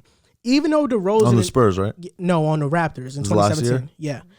Even when DeRozan and Isaiah Thomas were doing those things, nobody in 2017 thought they were top 10 players in the league. 100%. We knew they were all stars. It might have been some Boston fans that were But- as is. But if But you kind of look at who else was balling in those years, it was kind of hard to. It was more talented now than it was when they were doing But it. this is the thing. This is what I'm going to say. That's what I was trying to say. Last season, Washington's defense was 11 points better when Bradley Beal was off the court. And among 251 players to defend isolations in the NBA, He's the worst. Bradley Beal allowed the 8th highest scoring rate in the NBA. So he's giving up 35, but he's scoring 35, but he's giving up 40. And this is why it's so hard for people to fathom that Bradley Beal is leading the league in scoring, but he's not a top 15 player. The reason why it's so hard for people to fathom that is because the last 20 years in the NBA, who have been the leading scorers in the NBA? KD, Melo, James Westbrook, Harden. Curry, Harden, Top 10 Kobe, players. Iverson, T-Mac, LeBron, Wade, all guys who we viewed as the upper echelon of the league. Superstars. This the first year where somebody who's not in the upper echelon of the league is doing balling. this. And that's why it's so hard to grasp. For me, I think there are 15 players that are absolutely no debate better than Bradley Beal. 15 players. Yes. No, yeah. And yeah. I think, and the other 5, I think it's a debate. But these are my 15: LeBron, Durant, Kawhi, Giannis, Curry, Harden, Davis, Luka, Joker, Embiid. That's 10. Easily. Dame, PG, Jimmy Butler, Kyrie, and Tatum. That's 15. Okay. And then the debatable ones. I would say Tatum is better than Beal. I want to add a few on there. I would though. say that. Yeah. I had Jaylen Brown up there. I had Donovan Mitchell up there. That's 17. I had Cat up there. That's 18. I had Clay healthy up there. And That's Chris 19. Middleton is honest to God a debate.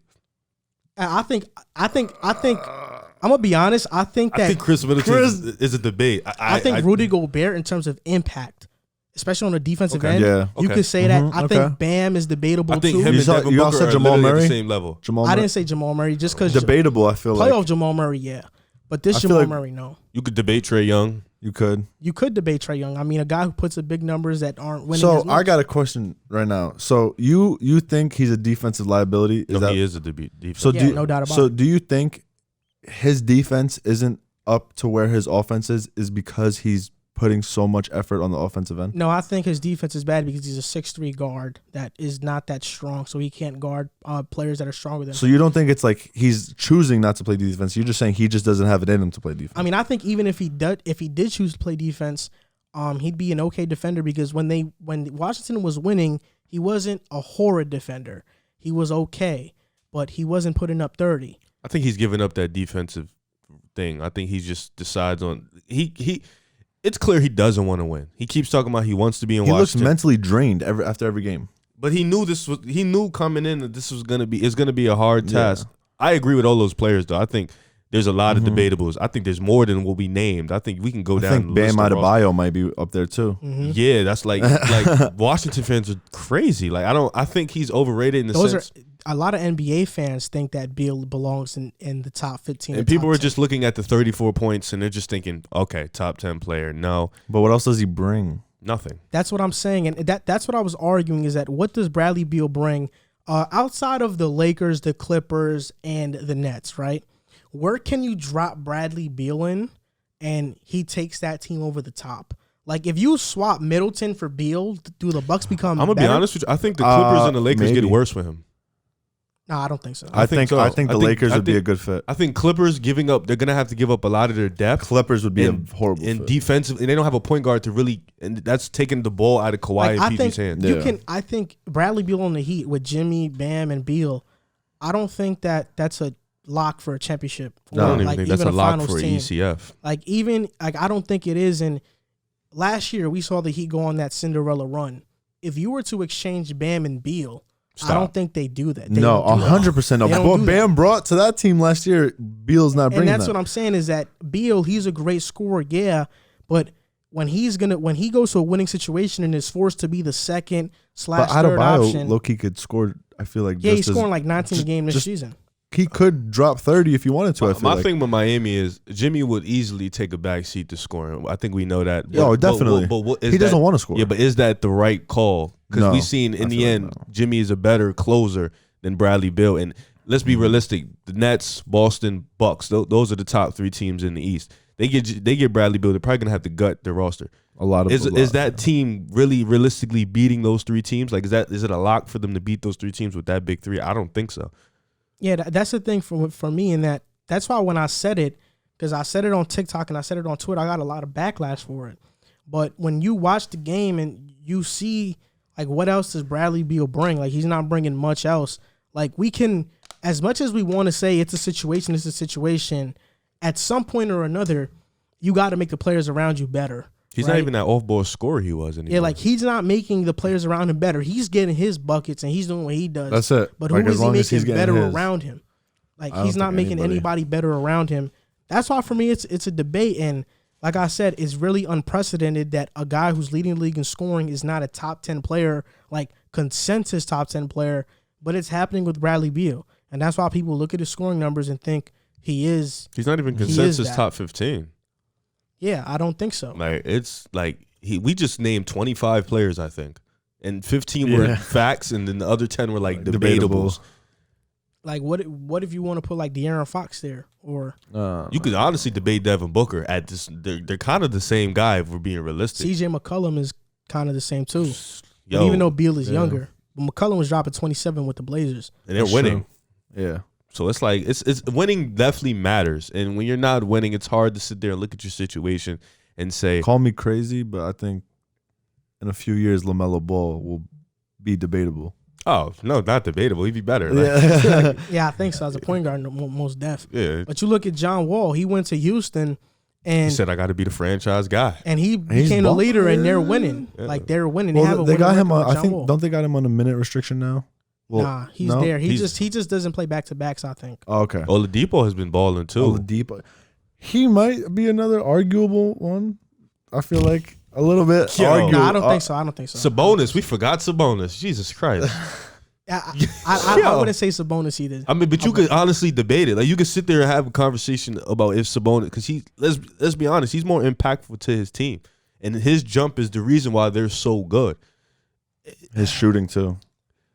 I feel bad for Bradley Beal. That's why I think I want to see, with all this being said, I genuinely want to see Bradley Beal in a winning situation. Me too. To see how he does? Yes, to see how he does and where his points is. Because, look, my prediction is that if he goes to a winning situation, he'll score 25 points per game. That's my prediction. Like, do you think he's the type of player where he's going to adapt his game to his situation, or he's going to kind of be like, this is how I play and y'all got to adapt to me? I mean, he shouldn't be that way because he has done nothing to earn that right. Do you think he would make the Bucks better? If you swap out Chris Middleton, or you just drop him in with the Bucks? I'd say you swap out. They steal something and swap out Drew Holiday and somebody else. I think. I don't know. Drew Holiday is. Yeah, I think Drew Holiday is. Okay, so swap out Middleton. Middleton for Beal. I think offensively they get better, no doubt, and they have a closer. But they got a closer, but then defense, who's gonna really? I think they could make up for the defense. You also got to kind of think about it. Bradley Beal's position, he would have to guard the other team's best player. Not true. Not well. That's what Drew's there for. Drew would do that. It'd just be a trouble when they play the Nets. Okay, yeah. Yeah, I think Drew would. But if you got a team who got two good guards like the Blazers, and then you got Drew guarding Dame, and now you got to put someone like Bradley Beal and McCollum. I think they're gonna just. Is it a liability? They're gonna equally give each other. I think it's a liability, but it's about the same. I think that it's tough because I think his offense is terrific, but everything else is kind of meh.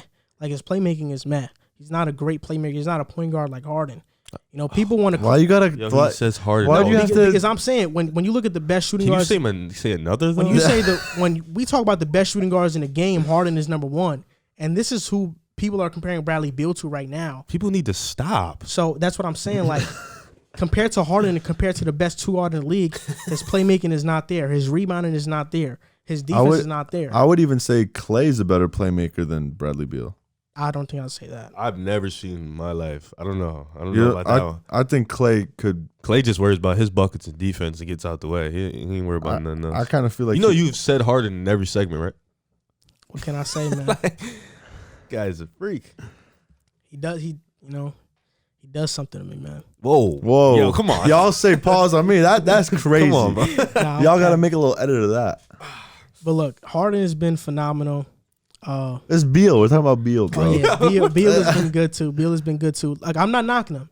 He's averaging 34 points per game. He's obviously doing something right. But I just want to see Bradley Beal in a winning situation to see the type of player he'd be. Because I don't think what he's doing now is what he really is. I kind of feel like, too, with his situation, if you kind of put any top 20 shooting guard in the league right now. Damn, that's a pretty long list, bro. Look, yeah. I don't think so. 20 top, you could name top 20 shooting guards. Put them in a situation where they're the face and they get to take 25 plus shots a game. I would say they could score 25 plus. John, that was crazy. That was I think so. Top. I think there are about 5 that can do it. Yo, John, that I would was say crazy. 10. I would say 10 definite, and then maybe another 10. Name 10. Can you even name 10 shooting guards? Not off the top of my head right now, but I think I could. I think I'm going to get that. That was ridiculous. Yeah, I don't think that's true. I'm not going to co-sign that. Yeah, I can't giving an NBA player 25 plus shots a game. You're going to tell me he's not. You give Kelly Oubre 25 shots a game for the whole season. You really believe he's going to score 30 points? He's a shooting guard now. Not. I mean, 20. He's giving you 20 plus if he's taking 25. He can't even score now with no attention on him. You think he's going to score 30? Yeah, I don't think so. Not John, 30. Not 30. I said John, 20 plus. John, 20 you know plus. you're going to get ethered in the comments. Right? Not 30. 20 plus. I don't. You know what, bro?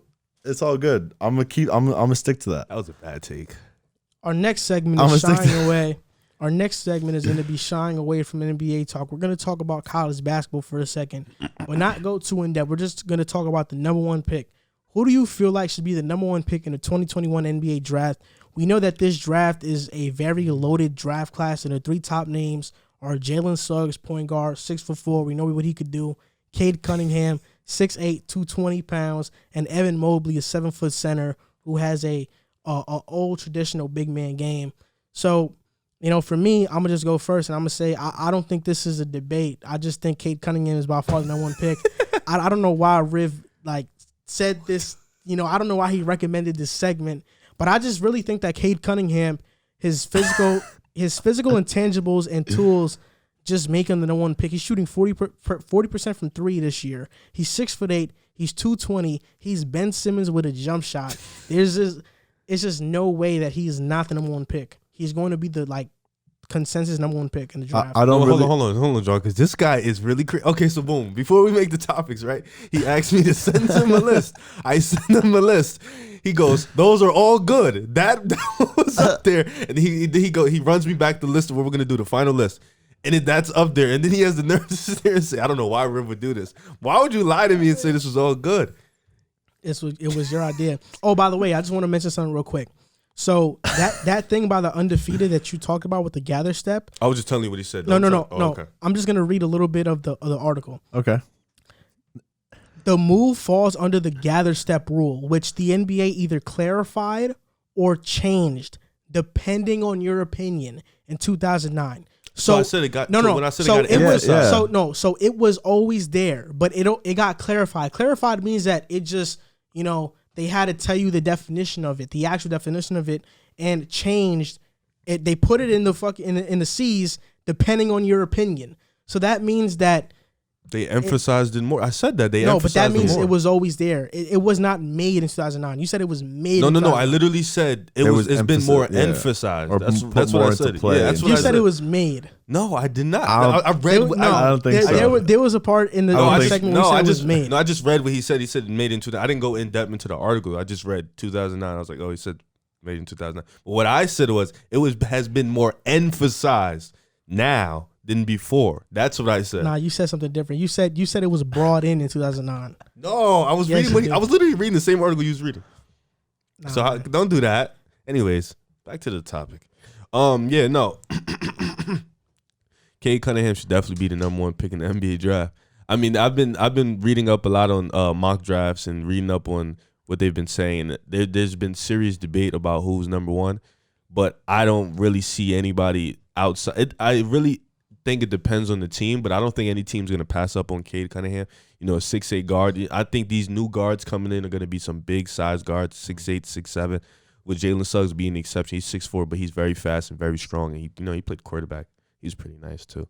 But I think outside of Cade Cunningham, I think Jalen Suggs and Evan Mobley, they're making a strong case for number one in college right now, balling. But I think Cade could stop playing ball right now. He would still go number one in the NBA draft.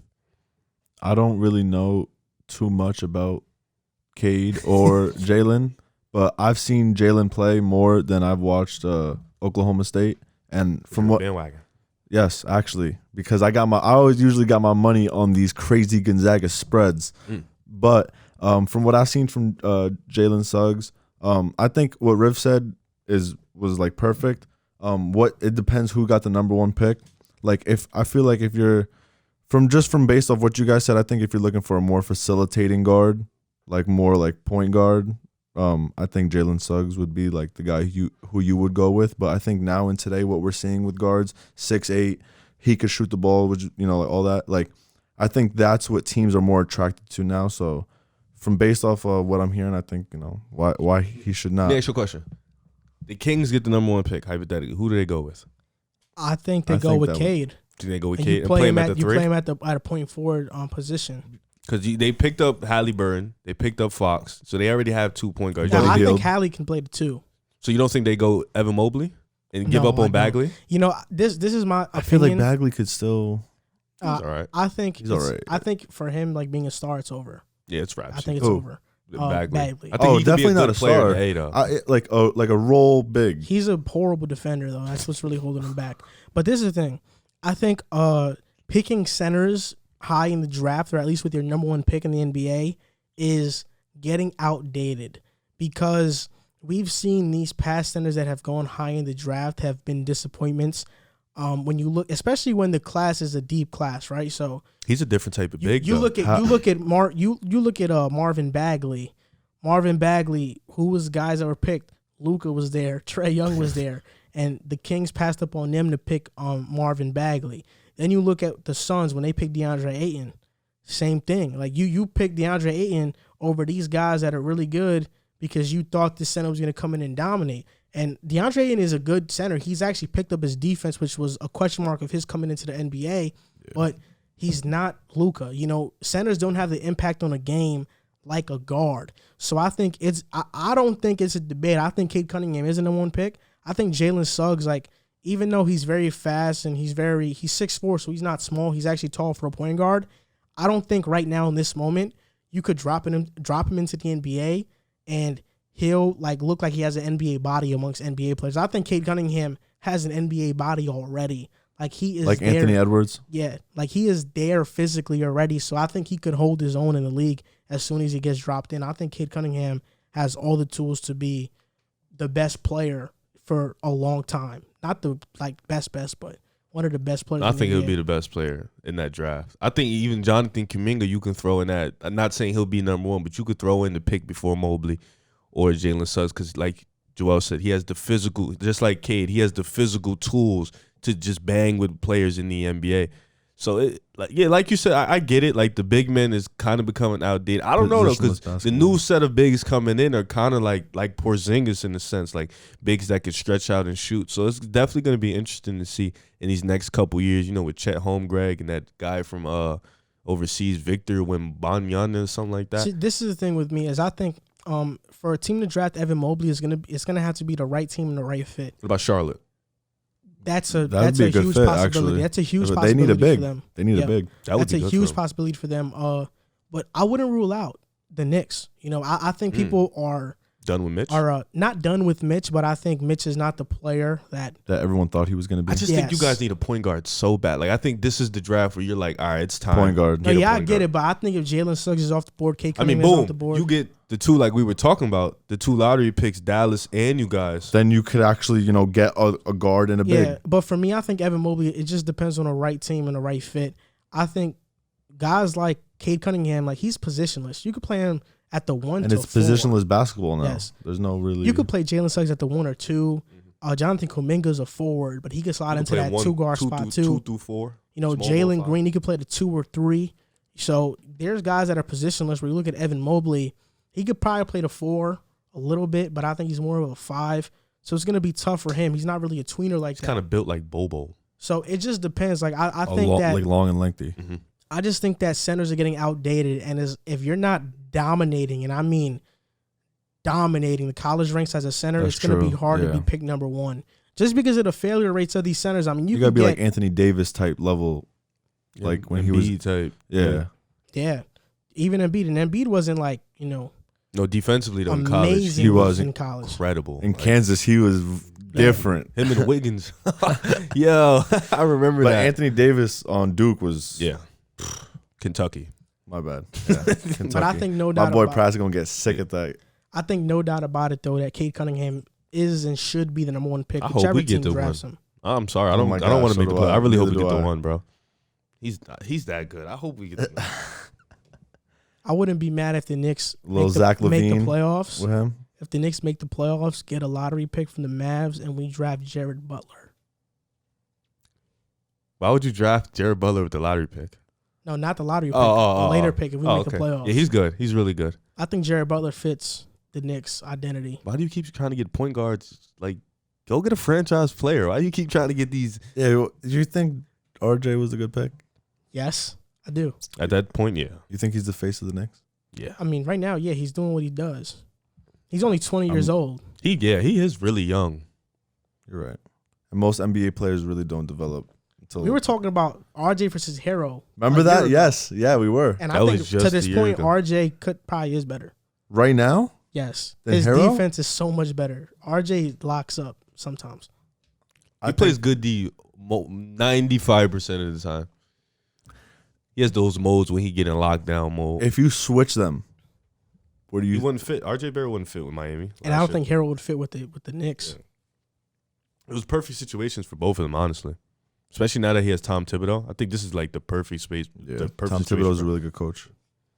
So the Portland Trail Blazers with Damian Lillard, we're wondering if he can keep them afloat. CJ McCollum has missed the last 9 games. Nurkic has missed the last 10 games. CJ was averaging 27, but Nurkic wasn't doing so well. He's averaging about 9 points per game. Still recovering from his injury. He didn't look quite himself.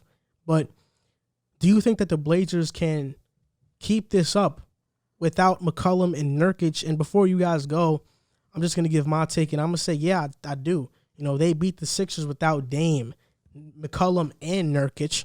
You know, and it was a pretty handily win. It's not like they just snuck by them. They beat them by a pretty good I think margin. double digits. Yep, and I think this is the thing with the Blazers is that in recent years they have not had the depth that they have this year. I mean, you look at their depth. Canner had, I think, like 18 points and 15 rebounds or Playing a big something. role. 18 rebounds. 18 rebounds against Philly. He was doing his thing. Carmelo is finally Oh, finding I'm sorry his, to cut you off. He's actually had double-digit rebounds since their game against OKC when he had 23 rebounds. 23 rebounds, 13, 11, 11, 15, and then 18. Yeah, so they have Canner, which was a huge pickup. Rebounding machine. Gary Trent has gotten better. Rodney Hood is coming back from that Achilles injury. Melo, we know he can score at any time. Covington, a solid defender, and he can, stretch the floor. And Derrick Jones Jr., another solid defender. I mean, they have a lot of depth. And there are other young guys like Anthony Simons, CJ Ellaby. Like, these guys are good. Nasir Little. Yes, Yeah, Nasir Nasir Little had a Little started playing big more, performance one of these last games. For me, this is a hot take right here, but I think if Enes Kanter was not as bad on defense as he is, Oh, God. he would be one of the best centers in the NBA. Not the best, but he would be one of the best. He'd be top 5 if he was like good defensively. Top 5. Top 5. Yes. That's like really. Embiid, Joker, Vucevic. I think he could be just as good as Vucevic Yo. if he wasn't that bad defensively. Yo. I knew that was coming. That's why I The had to dude say from the this. Magic, right? Yeah, he's talking Yes. about. Yeah, Yo, I knew that you're was coming. I bugging. knew Enes that was Kanter is a double machine. He can't shoot the ball like him. Yeah, he could- Vucevic is a shooter. He can shoot. This is the thing is I think Enes Kanter is a really good And center. Vucevic could rebound pretty well too. No, yeah, I know, but this is the thing is that Enes Kanter is such I a would say good top player. 10. I don't know about top 5. Yeah, top 10. Kanter is such a good player. I said if he was good defensively, that would take was- his game. I was He would still not. say top He 10. would get way more minutes Do you think Yeah. Steven Adams is better than Enes Kanter? defensively, of course. Like overall, like would you rank Enes Kanter over Steven Adams? It's just Kanter's so bad sometimes. You can't play him sometimes. I think Steven Adams isn't as bad as people think. I think he's not as good as you might think he is. He has no offense, but This is what I think. We're back to the Blazers. I think you look at Kanter, he's averaging a double-double. Trent, 13 points per game. Melo, 12 points per game. Dame, 29 and 7. They're 11-10. I think they're 12-10 now that they beat the they Sixers. won last night. And their next 10 games is against the Knicks. I think they could beat them. The Magic. Don't they play tonight? Yeah, they do play tonight. The Magic, the let's Sixers. see that. Magic. Let's see that. The Cavs, the Mavs, the Thunder, the Pelicans, the Wizards, the Suns, the Nuggets. All winnable games. Yeah, they have a tough schedule, but I think they can win these games. I think they have the depth this year to stay afloat, even with CJ and Nurkic going out. And look, I'll stand by my gut feeling. We'll see what Kanter does against Vucevic when they play the Magic. But I think Kanter's a really good center, and if it was not for his defensive liability, he would be able to play a lot of minutes a game, and he would put up really great numbers. I want to say this. I want to correct myself. Kanter has led the team in rebounding in the last 10 games. I mean, he leads the team in rebounding as a whole. Yeah, so he's been doing his thing. Dame, 40 points, 36, 35, 39, 30, 44, 32. Dame Town. He's been doing what he needs to do. I mean, Definitely. they caught 2 L's, 1 by 3 at Houston, and then another by 3 against OKC. So those are, Which I think those were actually pretty those good are games. those are tough games. Yeah. That was the game Kanter had 23. But I agree with Joel. I think they can definitely keep afloat with the depth that they had with Gary Trent Jr., Carmelo Anthony. I know Covington hasn't been playing good, but he's still a valuable piece for them. Dame is going to be Dame. We know that. Kanter has been playing really well. They have the depth, and with that schedule, it's going to be easy for them to keep afloat in a tough Western Conference where if you lose one game, you drop down to about 10 or 11 seed. So it's going to be interesting to see. I think with this team, you can definitely see that what we were talking about in the summer, how that depth and how they needed, I said the summer, in the fall, how that depth and how they got all these pieces so that if this does happen, that we can fit in and we can still get wins. So now it's going to be interesting to see how if Dame can carry. I believe he can. He has the talent for it. And Portland should definitely be geared up when these two guys get back. Do you guys have any timetable for when they get back, though? I could let you know right now. So I just want to say this. Kanter, for his career, per 36 is averaging 19 points and 13 rebounds for per real? game. That's around Vucevic now. I think he's like 20 and 10. Actually, don't got good service. So CJ McCollum's injury, you could talk. He has a fractured left foot, and he's going to be reevaluated 4 weeks from now, and that was January 19th. So in about 2 weeks, he's going to be reevaluated. So even if they reevaluate him and he He'll says probably be out like another 2 weeks. another 2 to 4 weeks, because a fracture is worse than a break because you didn't really fully break it, so you got to wait for the bone to kind of get back to. Thank you, health teacher. Got you. You know what I'm saying? But I will say that, I think the Blazers are going to be fine throughout this stretch. They got like all those teams that you just named. I think those are all winnable games, and I think their role players are starting to fit in with the team and around Dame. And I think Gary Trent Jr. is one of them. I think he's balling. I think he's actually like taking that role well, kind of being that number 2 to Dame, sorta. And I think that they're going to be fine on the stretch. I don't think they'll have a problem. So Nurkic, he fractured his wrist January 15th, and it was reported that he's set to miss 8 weeks. So Okay, he's so possibly he's set to 8. miss. He's going to miss like a month. So they're both From this point missing. on, he's going to miss like a month. Wait, so when did he get the injury? January 15th. It's So been this like month, 3 weeks. This month, last month, and probably he'll probably come back end of March.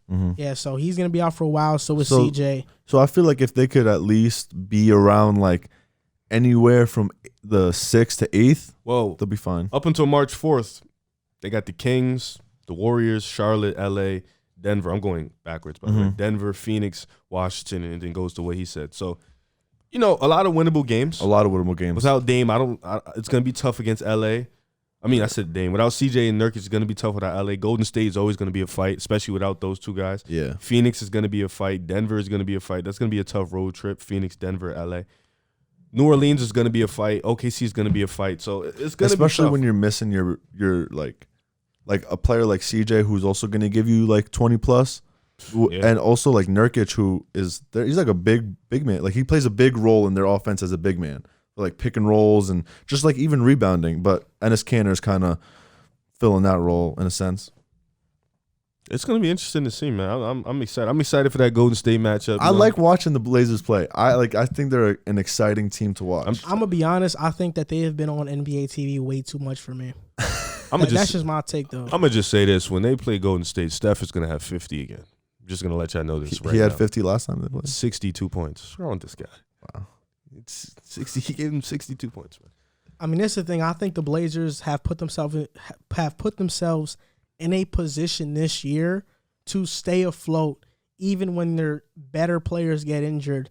Last year, we knew they dealt with a lot of injuries, and they damn near missed the playoffs. Mm-hmm. So I think this year, because of Gary Trent's emergence, Carmelo doing what he does, getting Robert Covington on defense, which was huge, and his cancer. Like last year, that was Hassan Whiteside. And Hassan Whiteside, you know, he got a lot of blocks, but he's not a good offensive player. So it really takes away from what the Blazers do. He's basically best. the opposite of Cancer. Offensive player, bad on defense. Whiteside, bad on offense, defensive player. So that's the thing. So I think that they have put themselves in a position to stay afloat, and I think they will. I mean, the West is really competitive. You got Sacramento playing really well right now. They've won, I think, 4 out of their last 5. So the Kings are doing their thing. The West is really competitive, so we'll see. The Spurs aren't bad. Yeah, the Spurs are good this season too. So the West, like always, is a very competitive always conference. Tough in the West. The Pelicans ain't going to be a cakewalk either. Pelicans, OKC, those aren't going to be walking in parks. OKC is definitely going to come to play. Even Dallas, even though they trash, they still going to be a competitive game because they have Luka. So it's going to be a fight. Yeah. Right now, the Memphis Grizzlies are currently... Oh, you guys don't play tonight. The Blazers and Knicks. They don't? They play tomorrow at 1. Okay. At 1? Yeah. Oh, okay. So, what a currently, the Memphis Grizzlies are 9-8. They're 9th in the Western Conference. And I think it's safe to say they have one of the better young cores in the NBA. They're the 3rd youngest team in the NBA. Mm-hmm. At 21 years old, you have John Moran and Jaren Jackson Jr. At 22 years old, you have Desmond Bane, DeAnthony Melton, and Xavier Tillman. At 24, you have Brandon Clark, Tyus Jones. At 25, Dillon Brooks and Grayson Allen. So all of their players that play a lot of minutes for them are under 25. Yeah, definitely. And then at 27, you have Kyle Anderson.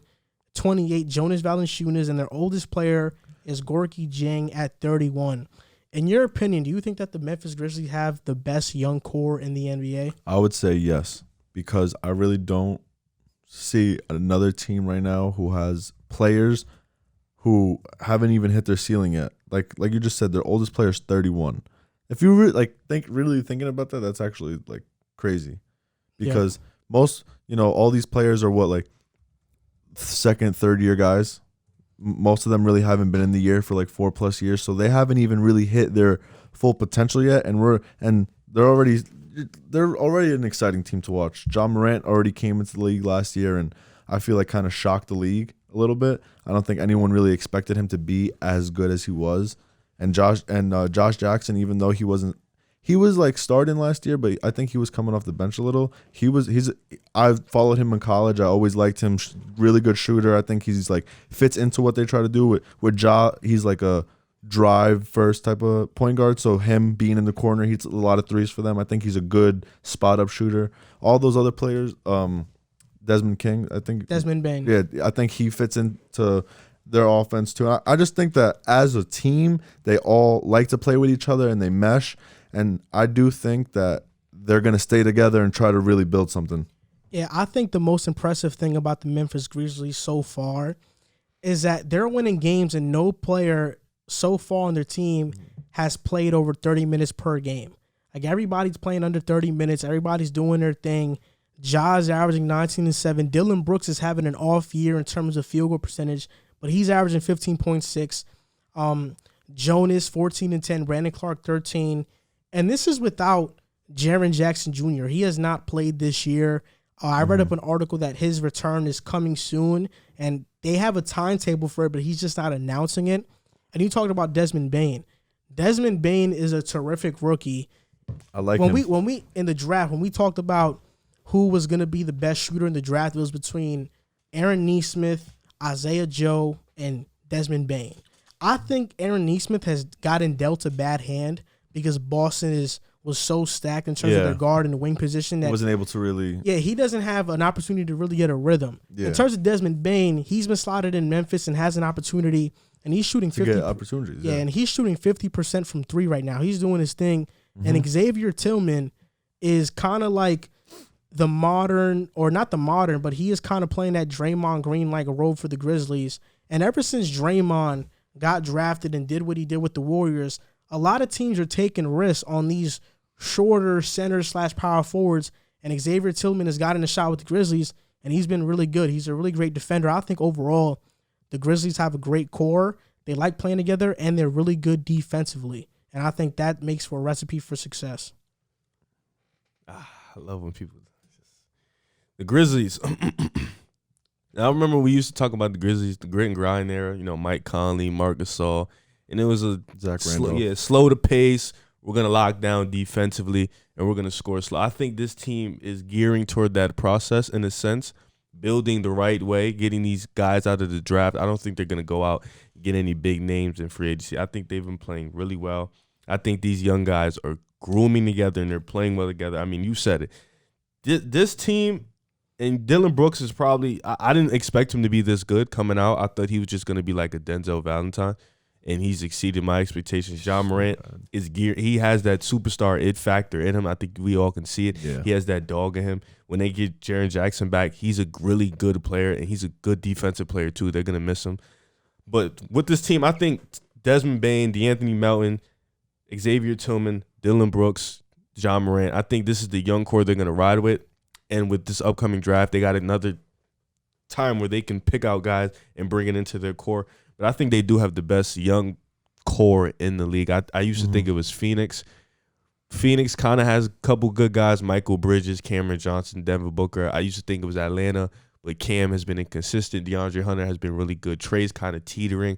I think with this team, you got the number one guy, Ja Morant. You know what you're going to get out of him. I think we all can agree you can build a franchise around Ja Morant. You got the young guys, Dylan Brooks, he's a shooter. He's going to play defense. Brandon Clark, he's like a Draymond Green in a sense. Xavier Tillman the same way. I think with this core group of guys, I definitely think they're the best core in the group. Right now, they're second in assists per game, seventh in points allowed, and fourth in defensive rating. And first in steals per game. Oh, and this is with Ja Morant missing. He only played 9 games. Yeah. He had that bad ankle injury. Their defense has been phenomenal. And I think with this, a team as good as this that's young too, I wouldn't rule it out that the Memphis Grizzlies overpay for somebody in free agency that is that's not a superstar, but is a really good player. Like a Gordon Hayward type? Yeah, kind of like what Charlotte did with Hayward. And, that wouldn't be so bad because with a core like this already, you can build around that. Yep. They also average 9th in blocks per game and 11th in rebounds per game. Whew. That's not bad. With no Jaren Jackson. This is without him. And if you look at their their injury list right now, they're missing everybody. There's no Valanciunas. Hold up. It's not loading right now, but I think they got over or more than like 2 starters who are injured right now, who aren't playing tomorrow. Their injury list is pretty long. So if they can keep this up without their key players, the ceiling is kind of like question. What's up? I remember people used to talk like that draft class: Zion, Ja Morant, RJ Barrett. We seen all 3 of them playing pretty well for their year too. Zion's dominating. RJ Barrett, he's getting back in the rhythm. He's doing his thing.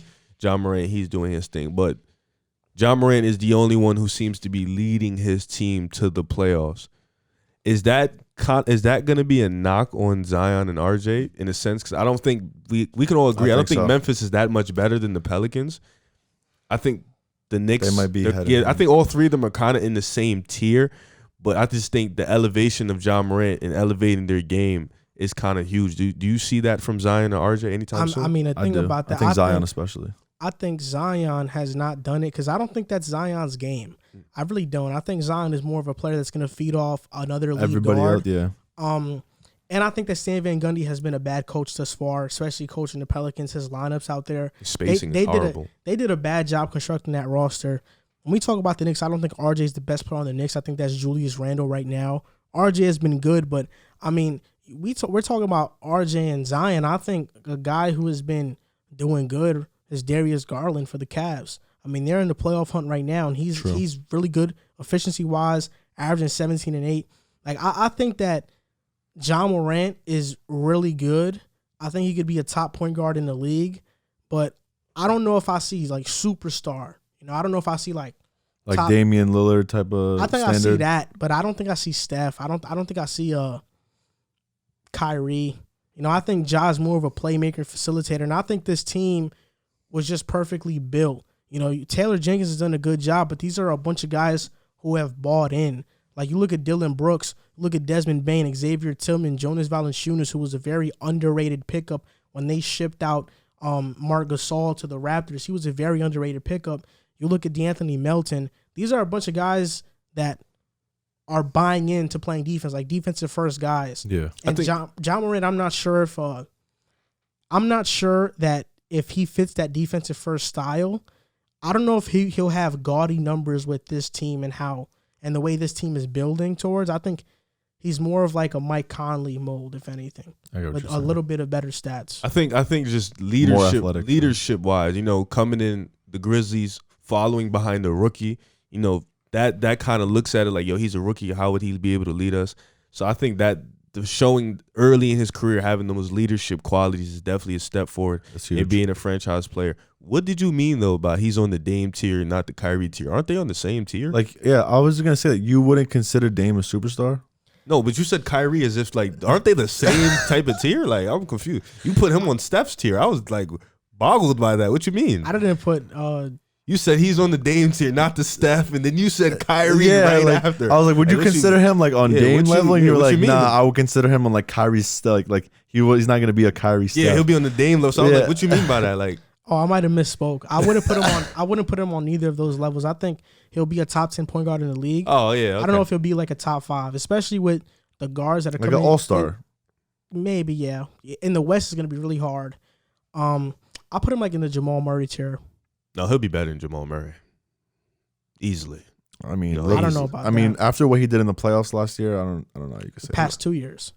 What is he? I'm not. Listen, what do you mean, bro? Listen. I'm gonna say this. John Moran, as a rookie, led his team to the playoffs. He had help. No, I'm not saying they didn't go to the playoffs.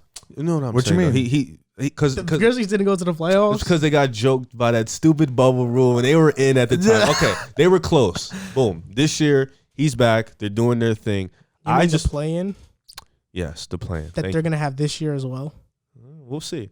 Like I said, it's a play-in tournament. We'll see? They're gonna have a play-in this year. No, I think they can get an 8th seed. You never know. The 8th seed is a play-in. Is it really? Yeah, they're doing a play-in with the 8th seed and the 9th and 10th. That's terrible. I thought it was. I thought 10-9 play and then they play 8. Yeah, it's still a play-in. But I feel like if you're in the play-in, you're in the playoffs. It's kind of like a wild card game. How are you if you're in the play-in, how are you in the playoffs? Because you're fighting for a playoff. If you're in the wild card, if you're in the wild card, so then wait, so the 10th seed is the same as the 11th because the 11th can't play to play in the playoffs. No, the team that makes the playoffs is the team that makes the playoffs. So the team that made the play-in is not the playoffs. That's so it's stupid. the team that made the play-in. So if you made the wild card game, are you in the playoffs? Wait, no, that that's makes confusing. No sense. Wait, so it's the not playoff teams, then it's the play-in, and then it's the playoffs. That's what it is, right? Yes, the play-in is the 9th and 10th seed. So what is the play-in for, like loser? Like what is that for? No, the play-in is into the playoffs. The 9th and 10th seed. Mm-hmm. What they did in the bubble, bro. 9th and 10th seed, and whoever wins they faces thought that was the a good seed. idea. Okay, all right, interesting. It's confusing if you don't like. You got to read it. Yeah, okay, whatever. Yeah. No, it's not the wild card. It's more like your team, week 17, win or go home. So you mean to tell me I can play a full season as an 8th seed and I still have to fight to get in? I think if it's between like a certain win margin, but yeah, I mean if you're that good all year, then you should beat those 9 or 10 seeds. You got to earn it. You should have earned it when the first 8 seed. How many times has there been a team who hasn't made the playoffs that should have? Phoenix did. They were like 45 and 37. They were 9th seed that year. I'm just saying. Look, I think that. No, Ja's gonna be better. I really love Ja's game, but I just think, especially with the point guards that are coming into the league, they're taller. You know, Ja's gonna be. What is he like 6'5", 6'4"? Ja's 6'3", but he play like he's 6'5", 6'4". Grown man.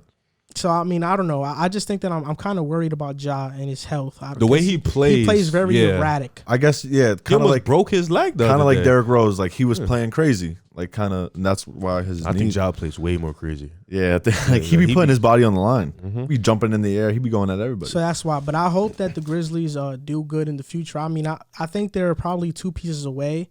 Or they're young players developing into great players. I feel like if, like what you said before, if they got that one good player that they like brought in, like a Gordon Hayward type of player, like somebody who's been in the league and has like been in situations where they've won and like kind of has like a little playoff experience to where they can guide these younger players to. I think we could definitely see the trend going to where they're going to be very competitive for a 9-10 stretch, just like the same with the grit and grind era.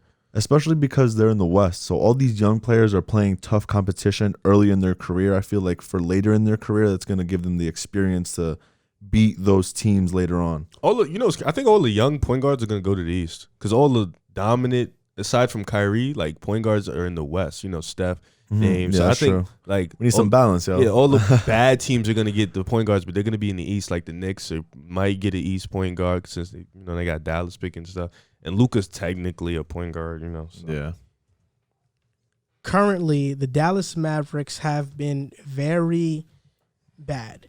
The Mavericks have been struggling. Right now, they're 9-14, and they're 14th in the Western Conference, one place away from being last, but Minnesota is like dead last. So I don't think Dallas will get there.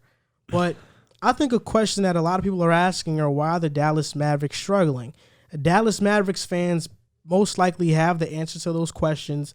Maybe they don't, and that's why they stumbled upon this segment or video or podcast. But there's a lot of NBA fans that haven't been watching the Mavericks that closely, and they want an answer. In my opinion, it comes down to a couple things.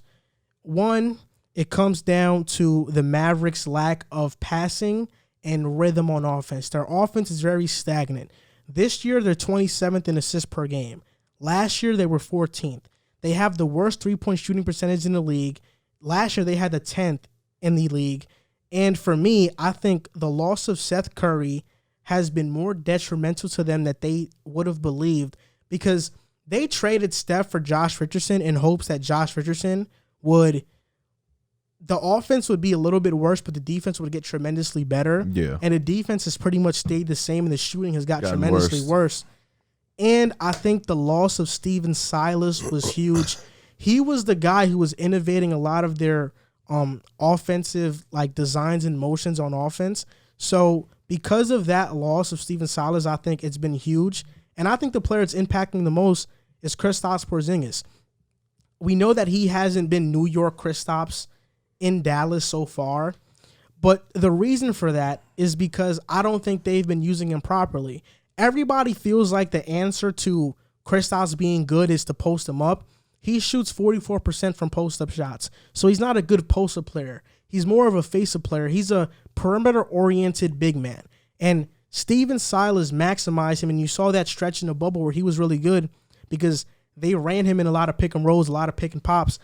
What you see from Christian Wood this year is what Kristaps was doing last year for the Mavericks with Steven Silas. You look at Christian Wood, he goes from a guy who was unknown by a lot of fans that just watched the game casually, but people who really paid attention knew this guy was good. Steven Silas, his pitch to Christian Wood when signing with the Rockets was, I'm going to make you like Kristaps Porzingis. I'm going to make you play like Kristaps Porzingis. And you look at Christian Wood's numbers, it's been huge. Whether it's James Harden, Oladipo, or John Wall running the pick and roll with him, they always find him. They always find him. And that's what I think is lost with the Mavericks offense. There isn't enough pick and roll, especially with Kristaps Porzingis, who I think strives on pick and rolls, and I think that's what's been missing. They had the first offensive rating last year. They're 19th this year. The only players they lost was DeLon Wright and Seth Curry. Everybody else stayed. When you look at 2019, Hardaway shot 40% from three. This year, he's shooting 40% from three. Finney-Smith shot 37% from three. This year, he's shooting 33%. Kleba shot 37% last year. He's shooting 46% this year. Brunson shot 36% last year. Brunson shooting 39% this year. So it's not a huge drop-off.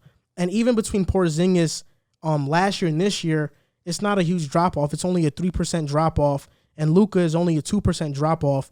The real drop-off is Josh Richardson, where this year he's shooting 27% from three, and Seth is shooting 48% from three this year. So them losing Steph was bigger than they would have imagined. They made those moves because they wanted to better their defense, but their defense has stayed the same, and they did not expect that. I would say here, their points per game is ranked 23rd. Their point differential is 22nd. Assists per game is 27th. Steals per game is 23rd. Blocks per game is 23rd. Rebounds per game 28th. Like They're bottom in almost everything. almost everything they are literally almost bottom. And I think that goes to what you said with the Seth Curry. I think what he did coming off the bench for them was space the floor more, which allowed like Luka. If you kind of watch the bubble games, how you were saying how they were running more pick and rolls and pick and pops with Luka and KP, and I think that when you had Seth in the game and that wasn't working, you could find him for those open shots. And I think now that's kind of what they're missing is like that one guy to pick up the slack when KP and Luka kind of aren't giving you what you want them to. Lack of chemistry has been chemistry is a very key thing in the game. It helps defense. It helps pick and roll. It helps pick and roll defense. It helps you know where your player is going to be in spots. And I think that's what's really been hurting Dallas. I mean, you can look at the numbers. You can say this, that, and the third, but the drop-off from last year's offense to this year's offense, I know a lot of Dallas fans want to make it a Josh Richardson thing, but I think it's been a team in total. And like you said, losing Steven Silas, who was known as an offensive guru in this league, Porzingis being hurt, coming back, he still has yet to get his legs up under him. I think that's hurting him too. And Luka, I want to say this team has a weird system. You know, it thrives a lot on what Luka does with the ball. And I think at a young age, that is very hard for a player to do. You know, always have the ball in his hands, always try to make the best decision. I think this team needs guys who can have the ball and make the right decisions, multiple guys for this team to be effective. The lack of chemistry on both ends. Luka has been playing great defensively, but the guys who should be playing great defense, they've had some mislaps, they've had some errors. You know, Josh Richardson not fighting over screens. He's over here letting Porzingis get put in pick and roll situations with players like Devin Booker, Kelly Oubre, and stuff like that. And Porzingis just can't right now guard players on the wing, so they're easy to be beat. So I think the lack of chemistry and the fluidity in this offense isn't there right now. I know they can get it together because when you have a special talent like Luka, you're always going to be able to get it together. But I think this team right now is just not shooting the ball well. They're not being, as you said, being great playmakers as a whole. And they got to figure it out because, like I said, they're literally not making the playoffs and they don't have a pick. So they're literally giving the Knicks everything they want. Because if they don't make the playoffs, what? Then they don't have much cap either. So it's going to be a tough situation that they're in. Also, too, another thing I think is a big thing is why they're not winning games is effort. I think Luka came on a post-game interview and just said, we're just simply not giving it enough. And I just think that's a big thing, too. Like, behind closed doors, like, and it goes back to what Riv said, chemistry. If y'all are in the locker room and you're not getting along or in practice things aren't working out and stuff, you're not going to want to be hyped to go and play a game if things aren't going right outside of basketball. And you saying that makes me want to bring up 2 points. I want to talk about that Porzingis thing. Porzingis has not been a good defender this season. He gets hunted down, especially by guards. Chris Paul, the other night against the Suns, was abusing Kristaps Porzingis. Kristaps Porzingis is a defensive liability right now. And what I've noticed is that he doesn't give the effort on defense in terms of protecting the rim. Right now, I think that Dallas's best rim protector in that starting lineup is Maxi Kleber. He gives that effort, and he's a very underrated defender too. I just think Kristaps has not been what they thought he was going to be, and I don't think I think that they thought Luka and KP's game styles were going to mesh perfectly. That's what I'm saying. They kind of definitely should. It seems like, and they just haven't meshed. And you talked about the chemistry thing. I mean, that was evident. I forgot who it was against. I remember it was a primetime game, but where Luka passes to Trey Burke. Trey Burke misses the shot. Dallas gets the rebound, passes that out to Kristaps, and Kristaps takes a deep three. Oh, you talking about in the clutch, right? Yes. And Luka just stood there. And Luka got upset and pissed off because he didn't get that last shot or he didn't get the ball. He was either pissed off that he didn't get the last shot or Rick Carlisle didn't call a timeout. It was one of those things, but that type of leadership style rubs people the wrong way because it makes it seem, because, I mean, Kristaps Porzingis, he's been struggling from three, but the shot that he took, I'm fine with. Me too. I know that especially if you make it. Yes, because I know that he can make that shot. So for him to be slouching and all, you should be hyping your upset teammate about up. it. Yeah. Really goes to show about the chemistry of the team. And I think that maybe Luka and KP's game styles do mesh together well, but it hasn't looked like it.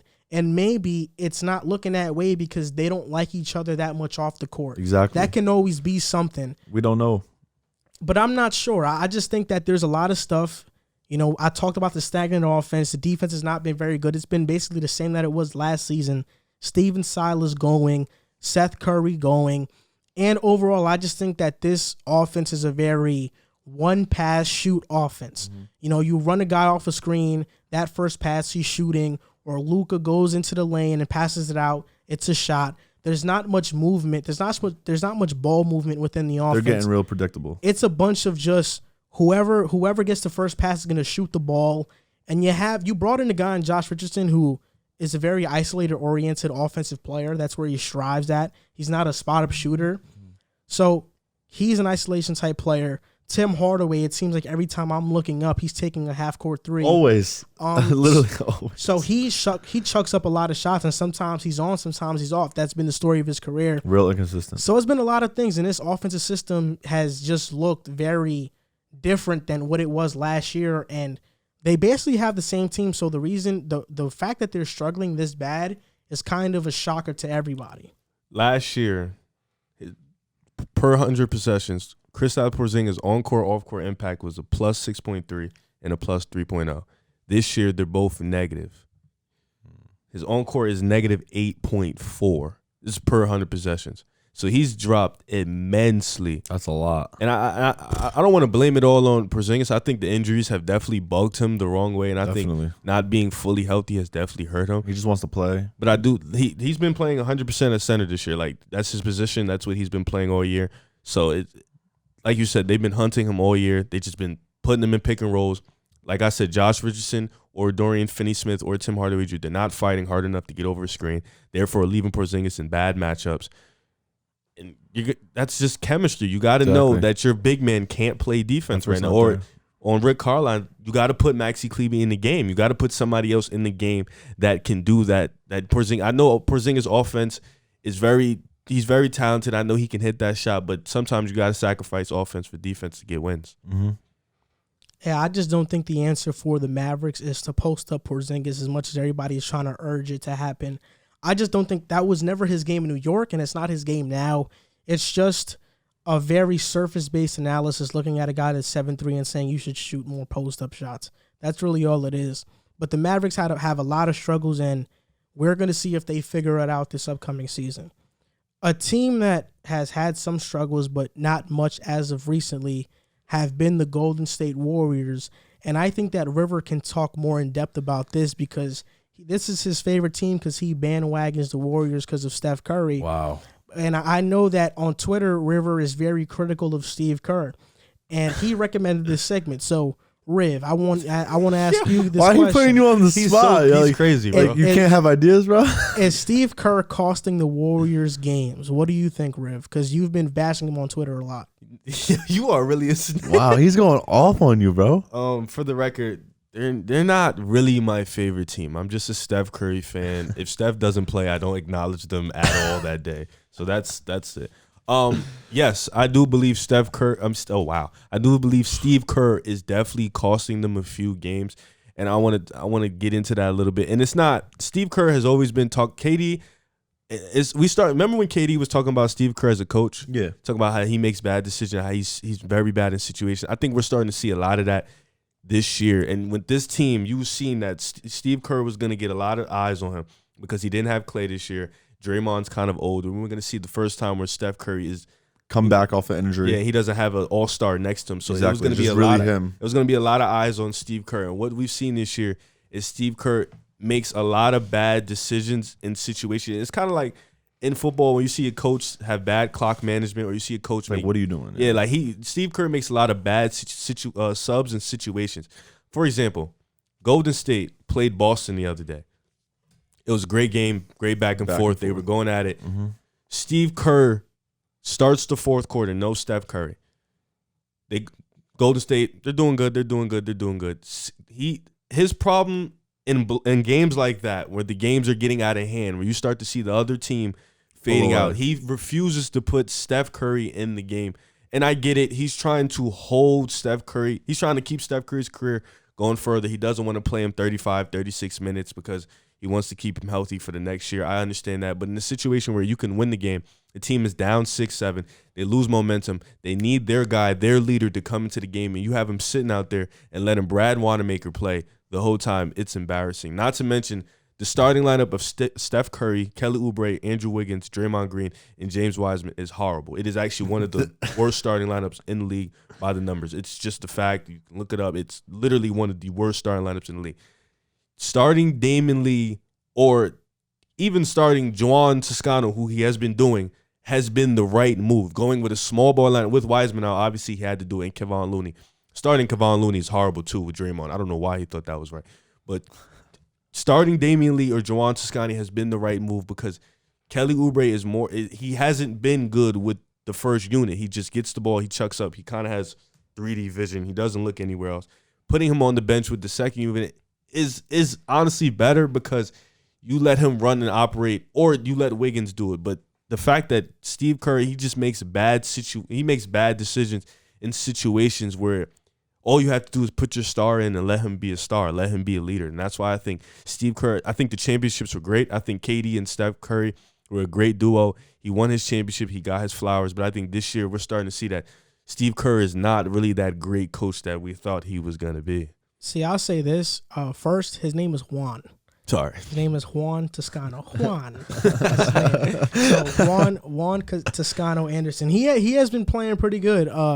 So I agree with most of your points. I think Steve Kerr has been leaving Steph Curry on the bench for way too long in the fourth quarter, and I think he has been keeping Oubre in the game with Steph way too long. And Oubre, he's better on the second unit because he can play freely. When he's with Steph, he thinks too much, and he kind of has to try to match his game. I feel like he tries to do that. But I kind of agree with why Steve Kerr puts Oubre in there because Oubre has to learn sooner than later. They haven't had many practice reps, so this is the only time they can really practice that chemistry. And you look at when Oubre gets going, he can win the Warriors games like he did against the Mavericks where he scored 40. Yeah. You know, for me, I just want to mention this real quick outside of the Steve Kerr conversation. If there's one player that analytics has not affected, it's Draymond Green. You know that in terms of PER, he has the worst, if not one of the worst PERs on the Warriors team, But I think in terms of most important players, he's their second most important player. He's averaging 6.6 assists per game. And you saw it when Draymond got back for the Warriors earlier this year is when they started to win games because he puts everybody in perfect positions. And I know that he's scoring he's scoring like 4 points per game or 5 points per game, but he just makes such a huge impact on the game. And him more than Steve Kerr, I think, is the reason why the Warriors have started to really do their thing. But I agree with you. I think if it wasn't for Steve Kerr, Steph Curry probably has a couple of 40 or 50-point games this season. But because Steve Kerr has been very hesitant to play Steph Curry for a lot of minutes a game, Curry has not been at the top of this MVP discussion. Because if he plays Steph Curry 36, 37 minutes a game, Curry's easily maybe top 3 in the MVP discussion. See, I kind of feel like Steve Kerr. I agree with everything you guys are saying. I do think that there's you gotta play or coach to win. You can't be trying to save someone's career. It's kind of like when Jordan had that one season where he got that foot injury, came back. They're down to 3 seconds left or whatever. It was like 6 seconds left. He's like, put me in the game. You got to coach to win. But I also do feel like, let's say he keeps him in for too long and then Steph Curry starts to do bad or he's not hitting the shots that he needs to hit for his team. And then I kind of feel like if he's keeping him in there for too long, it's like, well, why is Steve Kerr? Why is he doing that to Steph? Why is he making him look bad? But now he's sitting him too much. And it's like, well, why isn't he letting him go? I want to say it. No, and it's Steph Curry is one of the rare players in the NBA where no matter I love Steph. Yeah, he cannot hit one shot in the game and he'll affect the game just because he's out there. Because Oubre's not hitting anything. Nothing. They're leaving him wide open. Wiggins has been actually surprisingly really good. Defensively, he's been hitting 40% from the three, so he's been really good. He's playing his role really well. Draymond Green, they're not guarding him obviously because they know he's not going to. He has a wide open lane. He won't take it. He will pass that ball up. So it's like you got one guy shadowing Curry, and everybody's really zoning in on where Curry's gonna be. That's true. So I think just having him out there opens up the rest of the passing lane floor. and opens up the cutting with Oubre. That's where he should be doing. He should be cutting, getting open lanes, because Draymond's gonna hit you. So you should be getting those lanes, and that's why he's always dunking on somebody every game, because he has those passing lanes. Wiggins, he's gonna get his. I just think Steve Kerr, what he likes to do is he likes to play Steph the first quarter and then have Wiggins run out there with the second unit and be that number one guy. I think it works sometimes, it doesn't work sometimes, but against the good teams, like It's probably not gonna work. yeah, you gotta just against Boston. He runs it's 2 minutes left. He runs a play for Andrew Wiggins to take a three. I don't know why he did it, but he did it, and it was just like, Steph is hot. Like you got to give him the ball. This is a win now. You need this win. This is a very crucial game. This is against Boston. Statement win. Yeah, you have him the ropes. Like it's just he makes just a lot of bad decisions, and a lot of things Kevin Durant said about him are starting to become true. And I think when Klay gets back next year, it's gonna be crazy, because he's probably gonna mask all of this Steve Kerr hate, and he's probably gonna put that away because Steph and Klay are probably gonna save him. But I think Steve Kerr has a problem with situations and how to really manage situations and how to be that coach. I think I don't even know if he can really adapt to it. I think just trusting in the fact that Steph Curry is going to be okay and he's going to be ready for next year. You got to just this year play to win, because you guys are still a playoff team. Exactly. You don't know what's going to happen in the rest of the year. And it's kind of funny. My bad to cut you off, but it's kind of funny to see his career and see who he was around his whole career, and play with a great like MJ and be coached by Phil Jackson. Like, you would kind of think like he would have learned a thing or two. I think he has. On how to respectfully. No, I get it. Like, obviously they were a dynasty. Like, they won a lot of rings. But I'm just saying, like, now and when your second best player is there, and then like I feel like what Steph brings to that team, like kind of what Riv said with the passing and drawing, like having a shot or whatever. What he does for the Warriors doesn't, like, you can't put it on a stat sheet. You know what I'm saying? Like, his presence, you can't grade presence. That's just something a player does. Like, the greats do that. Draymond, he brings a presence to their defense where, he's like that, the anchor of their defense. So I just feel like what Riv was just saying, like, basketball is all about situations, especially coming down to like 2 minutes, close game. Like, you need your closing lineup, and you need your best player out there. Like, regardless, you got it just comes down to coaching to win. Dog, he's running ISO plays for James Wiseman. Kevin Durant is a rookie. Kevin Durant, we can all agree, is a basketball savant. He said those things about Steve Kerr.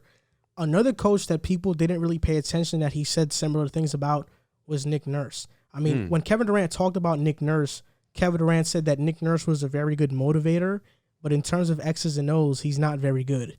And, I mean, that's showing this season when the Raptors have been struggling, and we see that Nick Nurse, he's a motivator, but he's not a guy that's, a very X's and O's guy. He's not going to run up two good plays or whatever. Whereas a guy like Brad Stevens really is. He's great at it. And Quinn Snyder. You got a couple guys like that. I think the Celtics are so good because of Brad Stevens. Yeah, because he does get those good rotations out in good situations. I think you saw last night when Draymond's running the offense, you saw the 15 assists of how he just unleashed his will and became that playmaker that they need. I think that is what they need to start doing, that small ball lineup. That was always the Warriors' key, small ball lineup. Yeah. That's the thing that worked for him. I think just Steve Kerr is just a guy who's just very bad at rotations and very bad at situations. That's what I'm saying. He doesn't know how to adapt to the situation. I think that's going to kill them.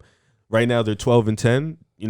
I think they've played pretty well up to competition. They got a couple stinkers, but they've won a couple good ones against the LA teams, both LA teams. So shout out to them. We'll see how the season goes, but Kerr has been horrible. Is Klay coming back at all?